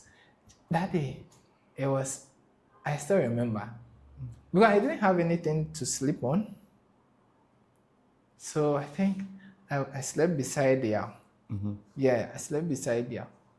I couldn't sleep. It was tough. Because, I mean, it was my first experience. What were you thinking that night? The funny thing is, after I had spoken to my mom that night, giving her all the hopes, like, I didn't tell her that I'm going to sleep somewhere or anything. I didn't tell her anything. Okay. I just told her, oh, okay, everything is fine. I've spoken to Brakofi. Like, he said we'll go to the man the next day. You told your mother the next day, even though you knew it wasn't the next day. I kind of felt, okay, I just think the next day I'm going back. I'm either going to my sister's place or something. I'm not coming to become mechanic. That's what you thought, but you stayed for a while. Yeah. So the next day, what happened? You woke up with your mosquito bites. Yeah, I woke up the next day. Then where we slept is close to the shop. So I woke up the next day. Brakofi came in later. So Kojo, the other guy that we were sleeping with, he was the senior apprentice to Brakofi. Then, and the only one actually. So I was to become the second one. Yeah. So Kojo took me to where, so the shops, they are where the mechanics, the people that fix the engine, the electrician, then body works. Yeah. Brakofi was doing body works. So Kojo took me to the body works part that morning. I was still wearing the same thing that I came in with. Brakofi came in the morning. He was holding overall. You know the fitting overall. Yeah. Kofi, this is yours. I said, oh, W. I'm coming because I want us to go to the man. I said, oh, be with me for some time. Maybe in the evening, the man will come, the fire service man will come. Then we'll go with him. And you can't wear the same thing that I said, this man is giving me advice. But what can I do? Still, I mean, I need to see the man. What did you use the 20 CDs for? By that morning, had you used it or you still had it? It was still in my pocket. It was still in your pocket, okay. Yeah, I was keeping the money. And I was thinking to myself, if like things doesn't go as planned, I'll just tell him that, oh, okay, like I can't wait, I can't do this. Then I'll go to my sister. Yeah. My sister thought like when I get to Odoko, I'll come. They were living in Labadi. I'll come to her street. But I wanted to play like big boy. So I didn't go. So all these things, like the first day what Kofi told me, I didn't tell anybody. Okay. So I wasn't going to do the mechanic job in my head. Okay. But I still took the overall. Okay. Then I was just hanging around. They will ask me to pick some metals. I'll pick it. So I said, So in the evening came. Like I didn't do in the evening. He gave me another 20 cedis. Okay. I said, okay. The money is not bad. If I stay here, I mean, I had been home. COVID, COVID out. I had been home. I wasn't doing anything. Yeah. So I was still taking money from my brother and so if I stay here and I take this 20, I'm not doing much. I take this 20 cedis and we go to see the man and the 10 sauce. It's not a bad deal. Like, okay. Yeah. Okay. So I said that the second day I decided, okay, I'm going to stay for a while. Maybe 1 week. So 40 cedis change your mind? Yeah. Okay. I was like, yeah, I'm going to stay for like maybe 1 week. And 1 week, if you've not gone to see them, and then that one day. Do you know how much you were earning as a teacher? Yeah. How much were you earning a month? I think the 120 cedis. 120 cedis, but the mechanic, you saw 40 cedis in 2 days. Because I had been home, they weren't paying us. So but before they were paying, wait, I want to understand. The 120 cedis was a month? Yeah, a month. At the school as a teacher? Yeah, as a teacher. But that was before COVID? That was before COVID. So now COVID hits. COVID hits. You become a mechanic. So, yes. An apprentice. Yeah. But my point is, as an apprentice, you're earning 20 cedis every day. So I wasn't staying because of the money. Like I was still having hopes. Like, I know you still had hopes, but the point is, in 6 days, the money you'd have got waiting to be taken to the fire service guy is enough to take care of yourself, as opposed to going home and not doing anything. You know, so I had no idea. I hadn't even dreamt about it, that I will come and be a mechanic. Like it wasn't part of the plan. Okay. My plan from high school is finish high school, go to uni to study architecture, become architect. Okay. That didn't happen. No yawa. Become teacher. Then maybe earn some money and support myself in school. But that's just 120 cedis. I didn't know I was going to take 120. Okay, so after the second day, you decided. So I decided to stay for 1 week. Okay. Second day too, we didn't go to see the man. Third day, we didn't go to see the man. At this time, had you told Rhoda what was going on? For 1 week. For 1 week, you didn't tell anybody? All they knew was I'm with Kofi. Okay. I'm sure my mother thought I was even living with him in the house. Okay. All right. So before I came, I mean, I had some small coins. So even though they were giving me 20 cedis every evening, I felt like, oh, I'm okay. It's like an addition to what I had. Yeah. So it wasn't until my money got finished, then all I had to depend on was the 20 cedis that they would give me in the evening. That was like it was a Sunday. Then I called my sister. Mm-hmm. Because for 1 week we didn't go to see the man. Okay. So I had decided that okay, I'm not going to stay. Mm-hmm. I'm just going to tell him that. I mean, if the man is able to get to the man, then I'll come. Yeah. For my sister's place. But the Sunday came. The Sunday. So I called my sister. Said, where are you? The man was staying in Kaswa. Mm-hmm. So in her mind, I'm coming from Kaswa to Labad. Mm-hmm. Where are you? I'm at Odoko. I said, Sunday too, do you work? And I was like, no, I'm actually staying closer to the shop. I said, hey! And you haven't told anybody. So she told my mom. Mm-hmm.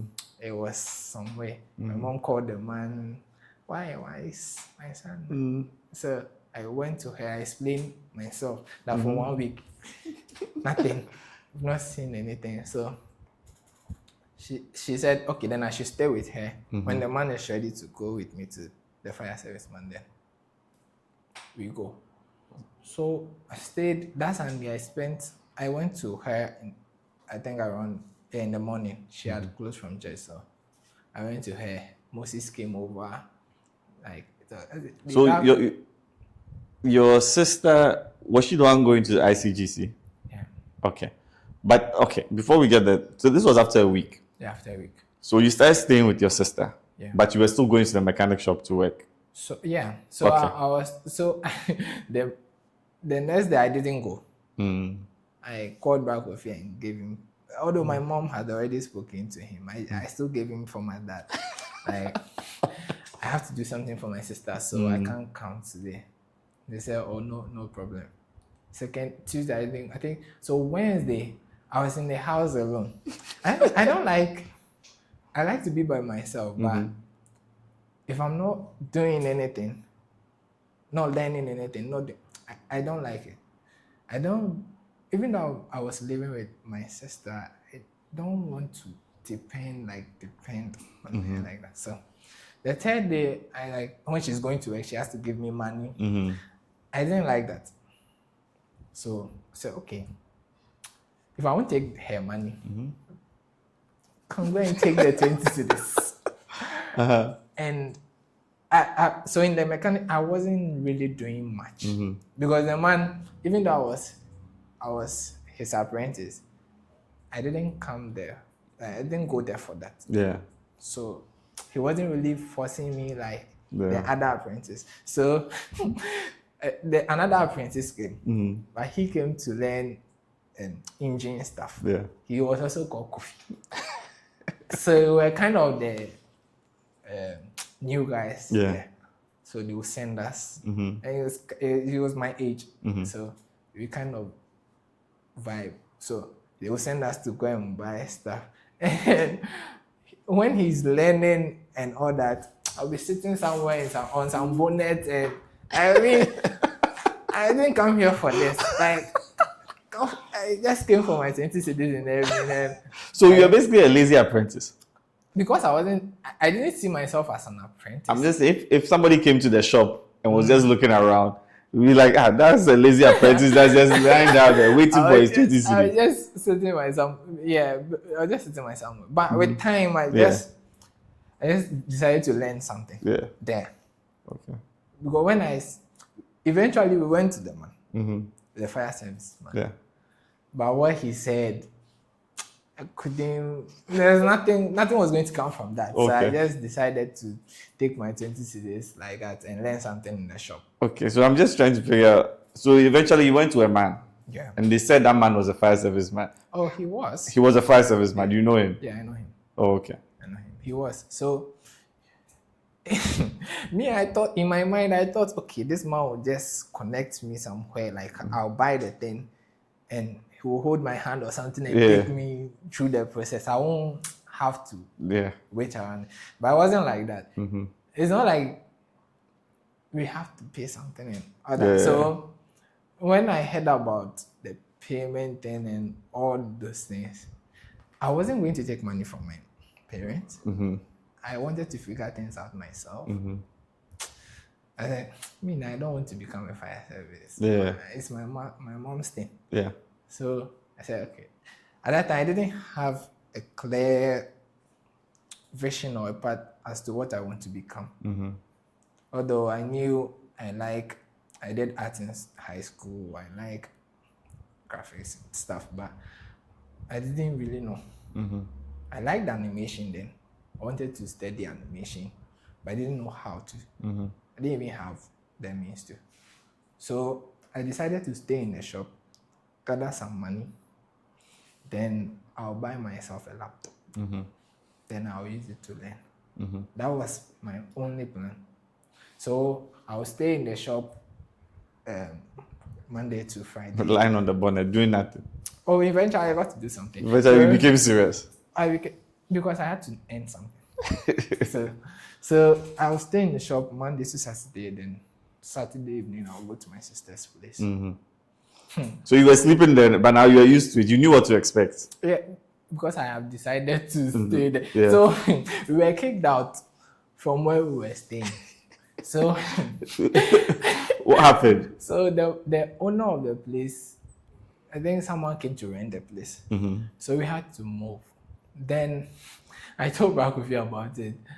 He didn't even say anything. He said then maybe, so the guys in the shop, what they do is when someone brings a car, fresh car, then they turn that into their room.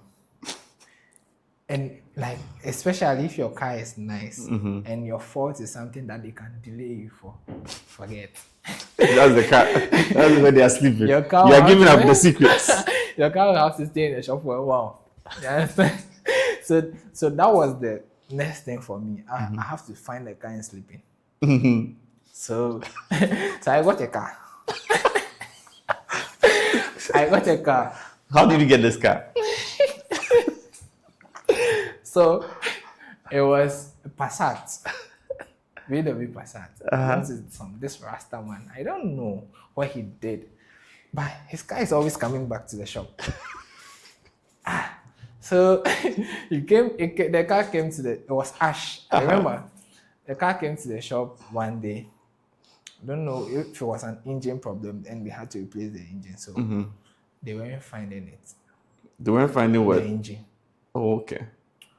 Then almost all the guys had cars. They had the car they were sleeping in. So I said, praise the Lord. I've got my So before the car, where were you sleeping? So I perched with an electrician. He's called Ben. Ben. So he was perching in some seamstress shop. That place too. There's a story.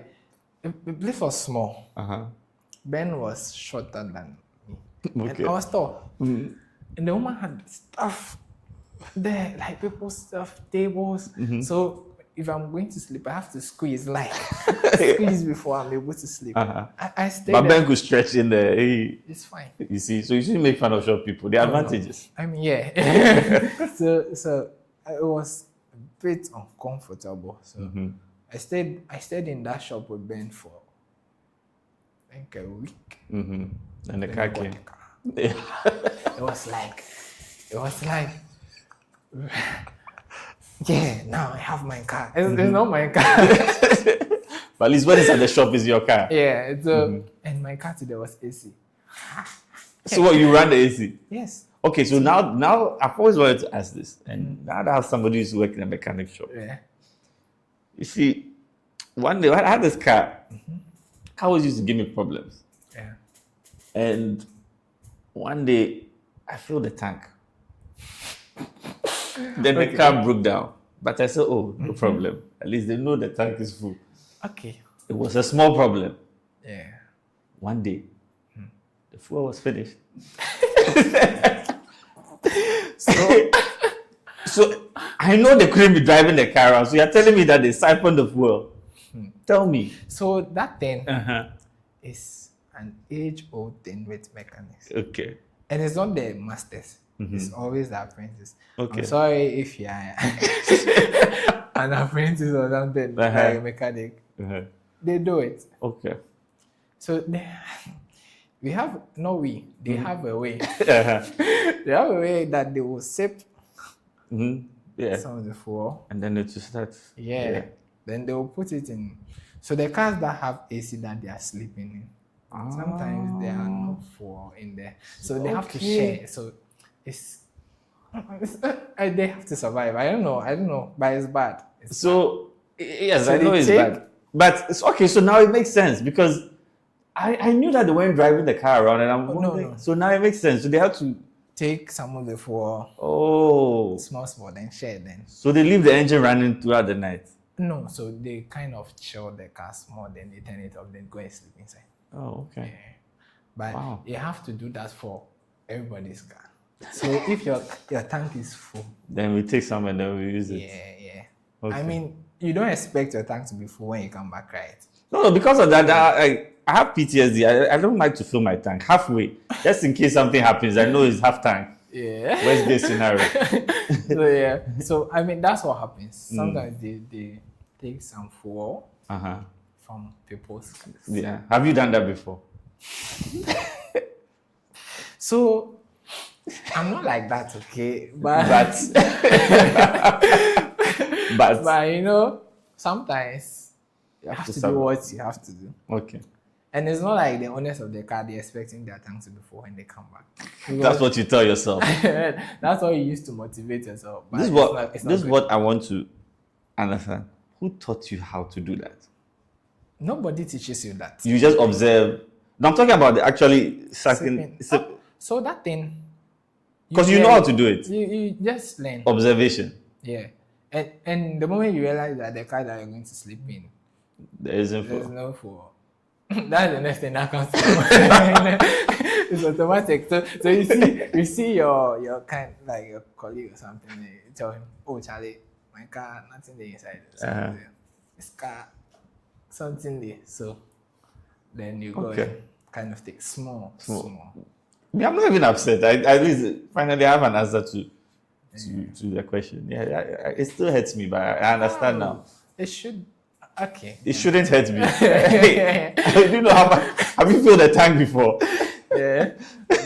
So that's what happens. Mm-hmm. So I got to sleep in that Passat for a while. Mm-hmm.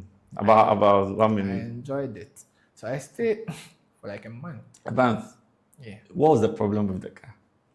It was an engine problem. So you said that you couldn't find the engine for a whole month. Yeah, the day the car was leaving the shop, I was sad. You were sad because you are really bonded with the car. You have been through so much.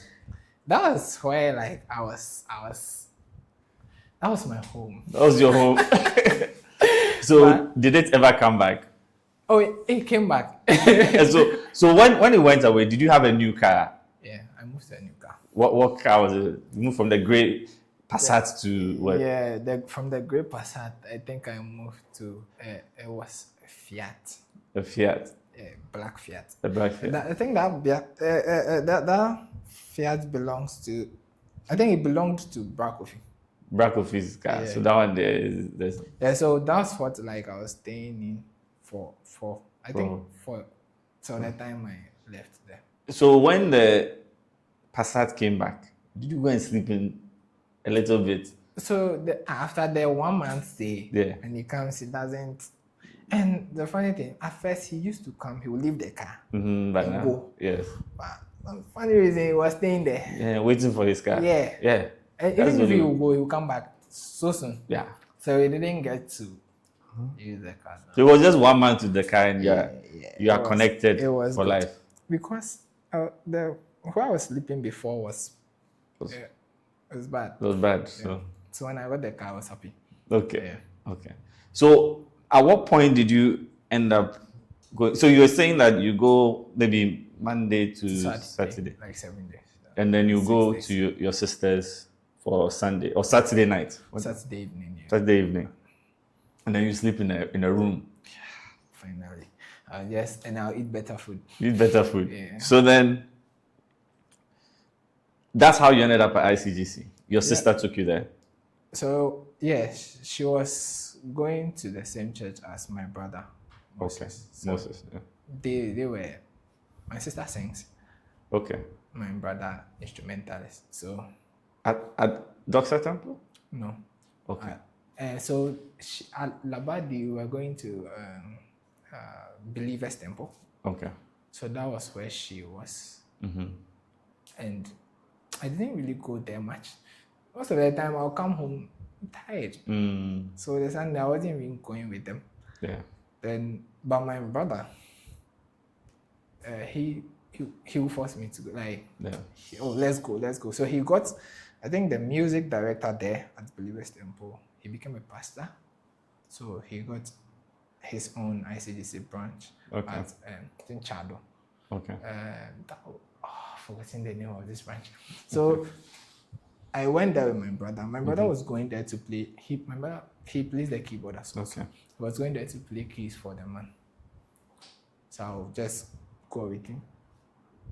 So for Believers Temple, I wasn't really going with them. So it was Burma Hills. That was the church. Yeah. So that was where I was the first ICGC church that I was really going to. It was a small church. It was new. So I'll go with my brother. He would go and play his keys or trumpet or something. I'll also go and sit my somewhere. Then I think in 2021, we moved from Labadi to Usu. Okay. Then when the distance was one, I didn't want to go from Usu to Chad every Sunday. So I decided to find another ICGC church around. Okay, but by then you had stopped being at the mechanic. Yeah, so something happened. So I got hurt. Okay. Pretty bad. My hand. So there was, at that time right now I was fixing stuff. Like we are full-time apprentice mechanic. I mean, getting all the tips and all that. So I was doing well. Then my master, I used to call him Master Boy. Okay, your master is different from Kofi. That's Kofi. Like, Master Boy. Yeah, Master Boy. So he sent me. So we used to go from, the shop was at Odoko Adi Junction. Almost, I think that place is Kwashiman. It's not even Odoko, it's Kwashiman.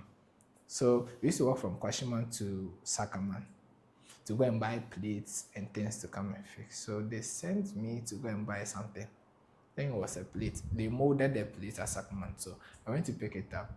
When I got there, I think I was offloading them. Then it wasn't a scratch. The thing really cut me deep. The plate. It was pretty bad. So there was blood all over. Like they had to take me somewhere. Okay. What do you mean somewhere? To the hospital or to the... So in the shop, when you get hurt, you don't go to the hospital. So where do you go to? Tell us about... So they moved me out to like the pharmacy. I went there myself. So in the shop, when someone gets hurt, for the time that I was there, wash it with water, put some oil or something on it, and you tie it. That's it. Like you're gone. Like that's it. There was no time for that. Take you to the hospital. So, but mine was bad. Yeah. So I washed it with water and all that. Then they were saying, "Oh, this thing, Fadia Chitre, like tie it, it will be fine." So I'm hurt. Like this people, don't they see? It was pretty bad. So there was a shop close. A woman, I think the woman was called. She had some name that we used to call her. She gave me some ointment or something to put on it. Then I put a bandage on it. But in the evening, I couldn't lift my hand. So I decided to. But when he was leaving that evening, it was the same formula. 20 cedis. He didn't check on you to see if you were... Oh, he did. He asked me, how is the hand? But I think it's normal to them.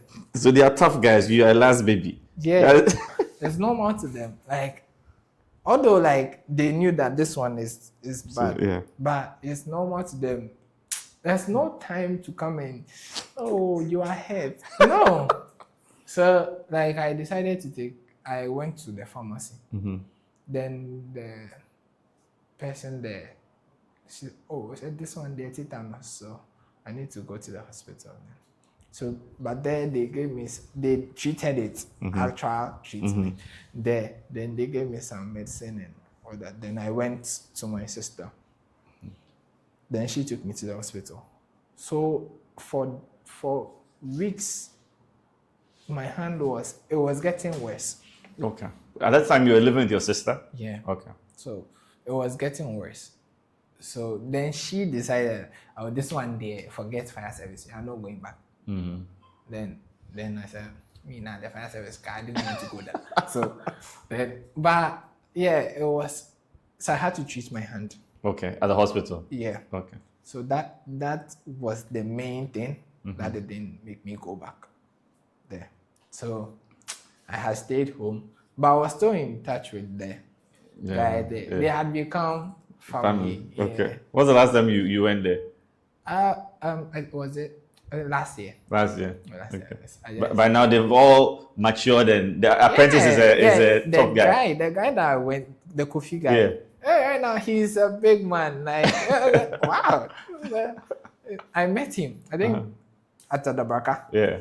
He came to fix some. He now have it. He has his own clients and stuff. Yeah. Like, oh yeah. That could have been you, but look at you now.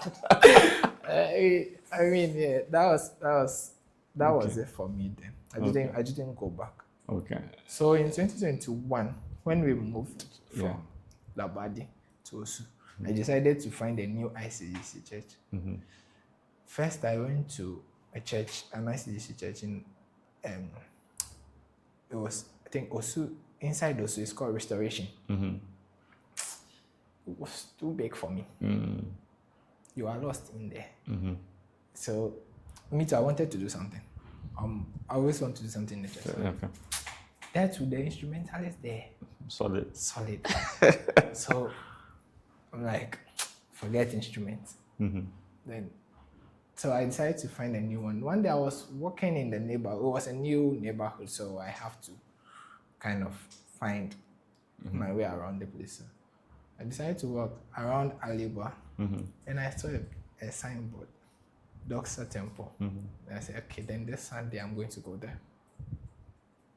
The Sunday I went there, they did that introduction thing with me to there. Then a guy, he is a photographer, Shadrach, he came to me. Shadrach what? Taylor. Okay. Shadrach Taylor. So he came, I think he's the first person that spoke to me in the church. He those kind of things. Oh, you're welcome here and thing. What do you do?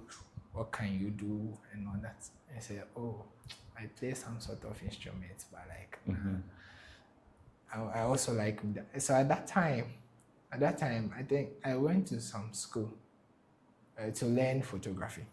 Actually, I wanted to learn animation, but there was no one to teach that. So I learned photography and video and photo editing in that school. So I was a bit familiar with camera. So Shadrach was a photographer. Then he gave me the camera that Sunday. Took some pictures. It was cool. And I said, okay, then you can even join the audiovisual department. That was it for me. The second Sunday, I stood behind the video camera to capture the pastor. That was my first experience. Yeah.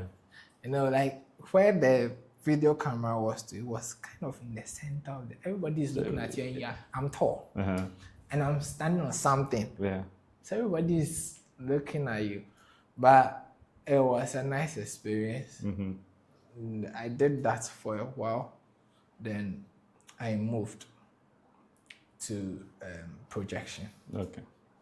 So that's what I'm still doing in church now.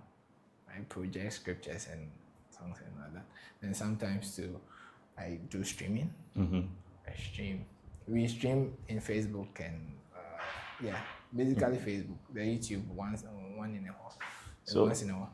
So if somebody is looking for a church and is considering ICGC Doxa Temple, I'm giving you 30 seconds to tell them why Doxa Temple will be welcoming. Doxa is the best place, and that's what I think. It's more like a family church. The people there, they are special. So like they make you feel welcome. maybe that's what I felt when I went there. Mm-hmm. They kind of accept you. It's not so difficult to blend in or anything. So, I mean, if you are looking for a church, a Bible-believing church, ICGC, it is good for you. Like, come to Doxa Temple. Okay. So, it's your birthday. Yeah. Happy birthday. Thank so you. For those who want to know, today is what? 18 June. 18 June. Yeah. But a few years ago, before your birthday, there's a story of stew and robbers. Tell us the story of your stolen stew. So it was a normal day. I think that day I was working from home. Okay. That time I had joined the K brand. Okay. So I was working from home that day. And there's this library in the neighborhood that I go to, Deacon Center. But prior to that, I think your sister, Rhoda, and Moses have moved out. So my sister, Okay. no, Moses and I are together. Okay. My sister, we are basically together because she comes there often. Okay. Yeah. So the stew that she made it. Like, So she came over and made stew for you. Yes. Okay. Which was supposed to be the stew that you would have on your birthday. Because it was getting to my It was getting to your birthday. What stew was it? It was tomato paste. Tomato paste. And then was there meat in it? Yeah, there was everything. What meat was it? The goat or something. Goat. Yeah. Did you taste it? Yeah, I did. Was it nice? It was good. It was really good. And so you kept some. Yeah. Okay. So now walk us through what happened. So a normal day, I woke up, I'm going to work. Go to this library. Then I was there. I think when I was going, I think it was my fault. So there's a door, a gate that we can lock before you enter the house. When I was going out, I didn't lock it. And I thought our neighbors are there. I saw them there, actually. So it didn't even come to mind that something like that can happen to us. So I go there.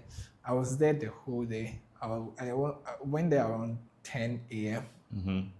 My brother called me around 5 when he had returned from work. Yes. That he came, the place was ransacked. Okay. I said, hey, what has happened? So I quickly packed my laptop and everything. And I came back home to meet the same thing. Yeah, everything had been taken. Almost everything. Almost everything. Then you had a fridge in your house. Yeah. Was the stew in the fridge? And there were a lot of things in the fridge. A lot of things in the fridge. And then was the fridge stolen? Yeah, they took TV, they took fridge, they took stew. Yeah, the things inside the fridge. But did they take everything inside the fridge or they left some? They didn't leave anything. They took everything from your house. Yeah, Do you have any suspects? I was suspecting some people. Okay. But I kind of gave up because that evening, when we went to the police station, they spoiled everything for me. Like, they've come to, I won't say rob, they've stolen our stuff. They've come to report. Yeah. I was expecting, oh, okay, you come with us to the place, look at what was there, try to find if there was CCTV around in the neighborhood. Yeah. So speak to the people, try to do something. We went there for almost 45 minutes. They were asking us to write reports. Yes. I have no problem with that. I've written what I came to see and what was missing, what got stolen and everything. Now, a police officer is supposed to go with us to our house. Yeah. And this woman. But you have to pay for transport. Why? Because I how have would no the problem. police woman be transported to the house? Really? I'm explaining the rules to you. Okay. No, yawa. This was the first time you were introducing that. Yeah. So how much was the transportation? Okay, what did the woman say? I cut you off. Yeah. So I wrote the first report. She said it's not detailed enough. Okay. She gave me another paper. Yeah. I wrote again. Yes. Said, what can she do with this information? If I was a police officer and they gave me this information, can I do something with it? I almost answered, but like, I mean, I can't answer. Yeah, but right now I'm even concerned because you are wasting her paper. I hope they charge you for the paper. I don't know. Why am I like so? The woman, I wasn't a nice experience. Like so. So did she end up? Did they end up going with you to the house? She did. Okay. Did she? And then what did she do when she got The funny there? thing is, it was light out too. Oh God, like it was light out. So we came to the house. She took some. Because it was light out, I turned on my phone torchlight. We didn't touch the place because we knew like when they come, they have to access the thing. So she took some pictures in the dark. Like I was already offended from the police station, the way she was doing.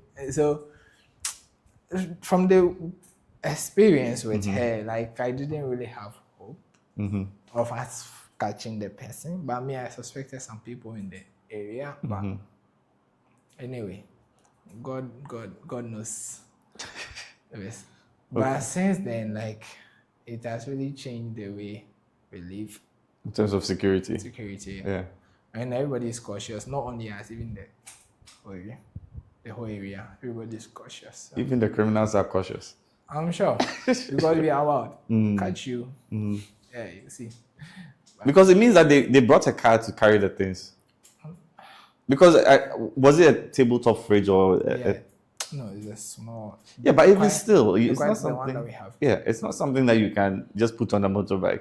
So it means they knew you had left the place. They went and they assessed it. They knew when they thought you would come back. They brought a car. So probably someone. Or they had a lookout. Maybe. Yeah. But it was bad. I didn't enjoy the birthday at all. That same year my grandma passed. Like it was a lot for me. But what's your relationship like with goats to you now? Do you cherish it more? Do you avoid it? Nothing will stop me from eating. It doesn't stop you from eating it. Huh? But it's okay now. It's okay now. But it used to be traumatic, remembering the robbery. Yeah, like it was. So we were even a little bit skeptical in getting new stuff because we were thinking of should we move or anything. But it's okay now. Yeah. So has your sister prepared goat stew for you since then? Yes, she has. And it's lovely. It's nice. Okay, that's good. Does she make the stew the same way your mother makes it, or is there a difference? I think she learned from. She learned from her, so it's the same format. So I mean, there's similarity. Similarities, but it's different. Yeah. Who makes the better stew? Hey. Yeah, I'm trying to put you in trouble. No, don't do this. Okay, so going back, that's the story. Yeah. How did you end up at EK Brand Consult, actually? Yeah, so I was looking for a job. At that time, my brother helped me buy a laptop with some small money that I had.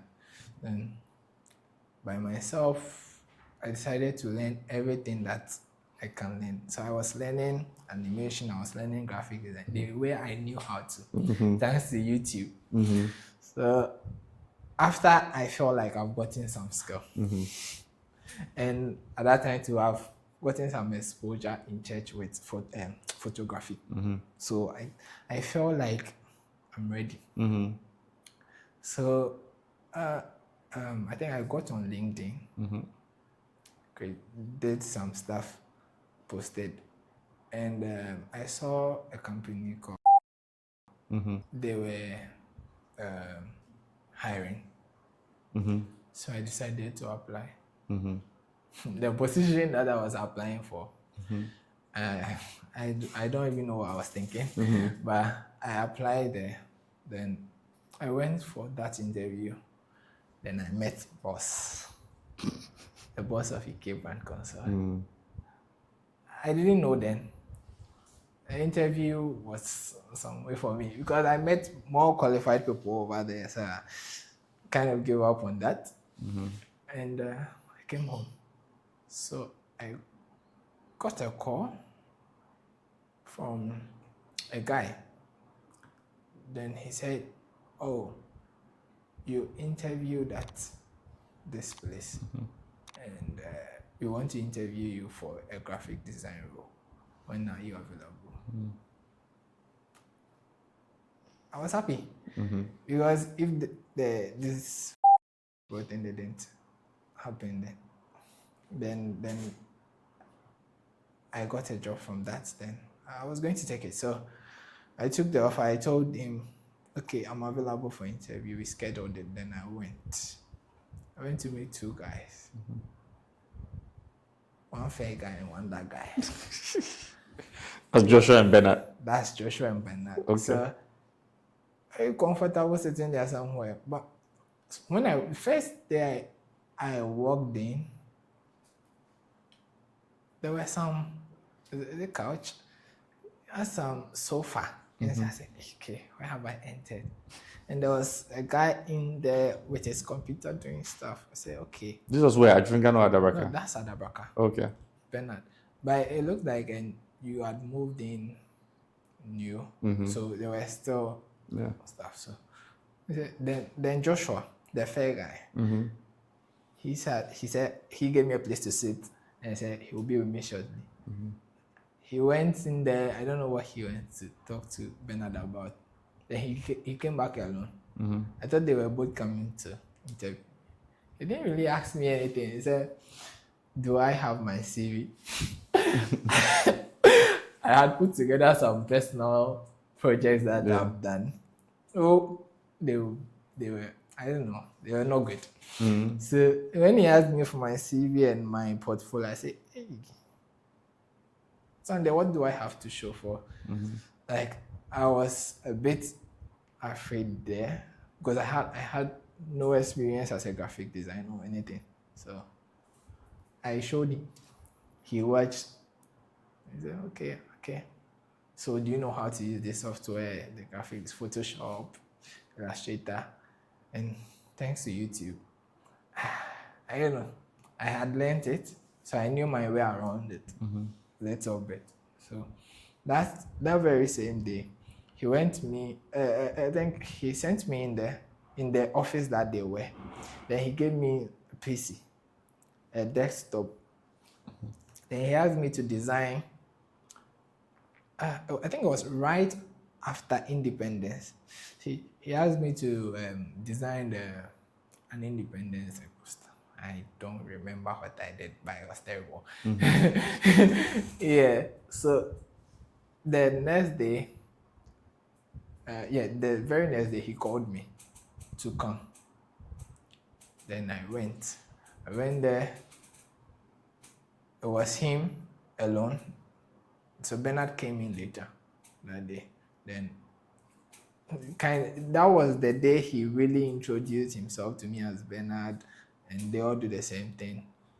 Joshua was doing, I think he was doing some UI or something like that. So I said, okay, yeah. Bernard showed me some Photoshop stuff that he had done. I was like, okay, interesting. I can really learn from these people. Two graphic designers. I'm sorted out. Then Joshua said Bernard is leaving. So am I going to replace him or something? Am I going to take over the things that he's doing for the clients that he? I wasn't really ready for that. I thought maybe I'll have time to learn from. That's what I've done for a while, but I didn't. Bernard left. I think Bernard left that same week. He was working from home. He didn't come back to the office. He never came back. And I was left with Joshua. Okay, so then this guy is all I have left. I have to learn everything that I can learn from this man. So he will come he will be doing stuff for the clients that he has. Then I'll be watching. Then he will say, okay, let's do this. He will give me like personal projects to work on them. I'll do it. He will watch it. He will correct me and all that. So that was how I was learning. In my first few months, I wasn't really doing it. I wasn't doing anything. I was just learning from Joshua. Then he also went to work from home. Hey, Bernard went to work from home. He didn't come back. So then, according to the same thing, like Joshua is not. Like, what? I'm not really learning anything. Like I can't be doing all this by myself. But glory be to God. Joshua there, he came back. so yeah, that was it. Like Joshua went to. I think he worked. He started working from home after like my 2 months, like my first 2 months at Ike, at Alabraka. So I was left there alone. I don't know. I started working for some of the clients Bernard was working on. Then at that time, Mr. Foley gave us this project, doing brand guidelines for schools. I remember. I know Joshua also remembers. Yeah. A lot of schools. So we will redesign their logos, then design a brand guideline document for them. That was the main thing that I was doing, aside doing designs for some of the clients that we had. But the projects were brand guidelines. Every single day, there's a new school to design a brand guideline for. And that helped me a lot. I mean, if there's anything that has really helped me practice graphic design, I think it's that brand guideline project that we were doing. We did for quite a number of schools, and it helped shape my design process and what I knew. So to people who haven't met Joshua before, describe what Joshua is like as a person from you working with him. Joshua is a great guy. What makes him great? You can't just come and hype him. What makes him great? I don't know. I think he keeps to himself, but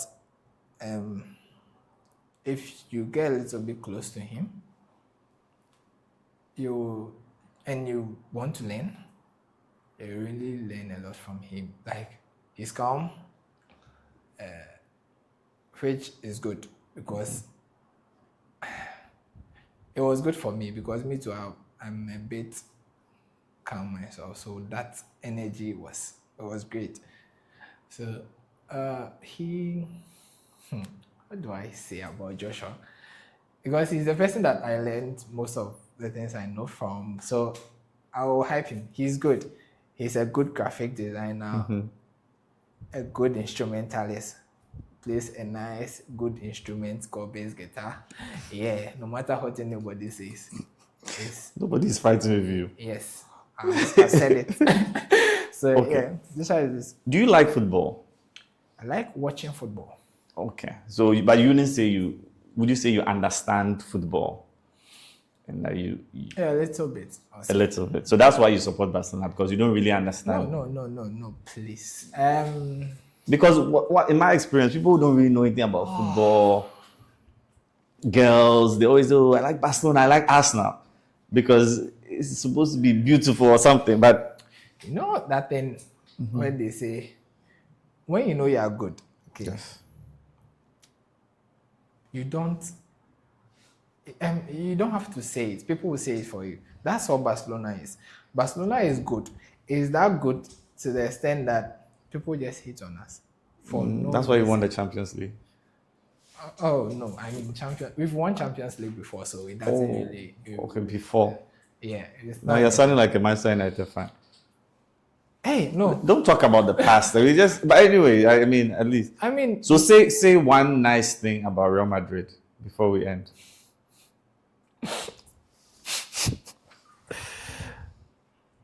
Real Madrid and Yes. nice. They don't even go together. Okay, one nice thing about Real Madrid. Yes. I'll be fair to them. Yeah. They are not good, but yeah, they've just won the Champions League. More than us. It's not anything. It's not anything. No. But yeah, I'll give them that. And they've done well. But it's okay. Then it means like it's actually Madrid and Barca. They're like brothers. We'll say Madrid is Moses, and then Barcelona is Daniel. Madrid gets all the prize, but it's okay. They're still brothers. They go. We are better than them. That one there, I will say it. Okay. We're better than them. Maybe they got lucky, and they've won a lot of prizes or Champions League. Yeah. But Daniel, thank you for doing this interview. Yeah. It's a very interesting story. But before we end, what advice do you have for any young man? Because as we are telling that story, there are different points where you weren't sure what the future looked like for you. Yeah. So what advice do you have for a young guy who is probably now sleeping in the mechanic shop for the first time? His first night is tonight. Or the guy who has to go and be a teacher, not knowing what he's going to do next because his older brother is still not going to university. What advice do you have for someone like that? Like, it's tough, but you just need to take your time, especially if you are young. I think that's your most valuable asset, time, and how you decide to use it. You can become very successful at a young age if you use your time right. So just be patient. Then have something something that you're passionate about. Just learn about it, gain that mastery or skill, and opportunities will start coming. You don't know where the opportunities will come from. It could be that even your family or anything can help you get to your next level. It could also be that someone that you don't know from anywhere that you meet in an interview that you didn't even pass will employ you and help you get to your next level. So find that thing that you're passionate about and use your time wisely. I'm actually a little disappointed in your answer. Right. And I think your pastor will be disappointed. He didn't say pray. We pray. So that's that. Because I mean, you might look at it as somebody random in an interview, blah, blah. But if you look at the story, I think there's some divine intervention there, right? You even getting injured to go home, to focus, all of that plays a role, right? All things work together for good. Yeah, right? Actually right. Yeah, actually right. Pray. I mean, pray. If you're a Christian, and you are not going to church or something, or for some reason,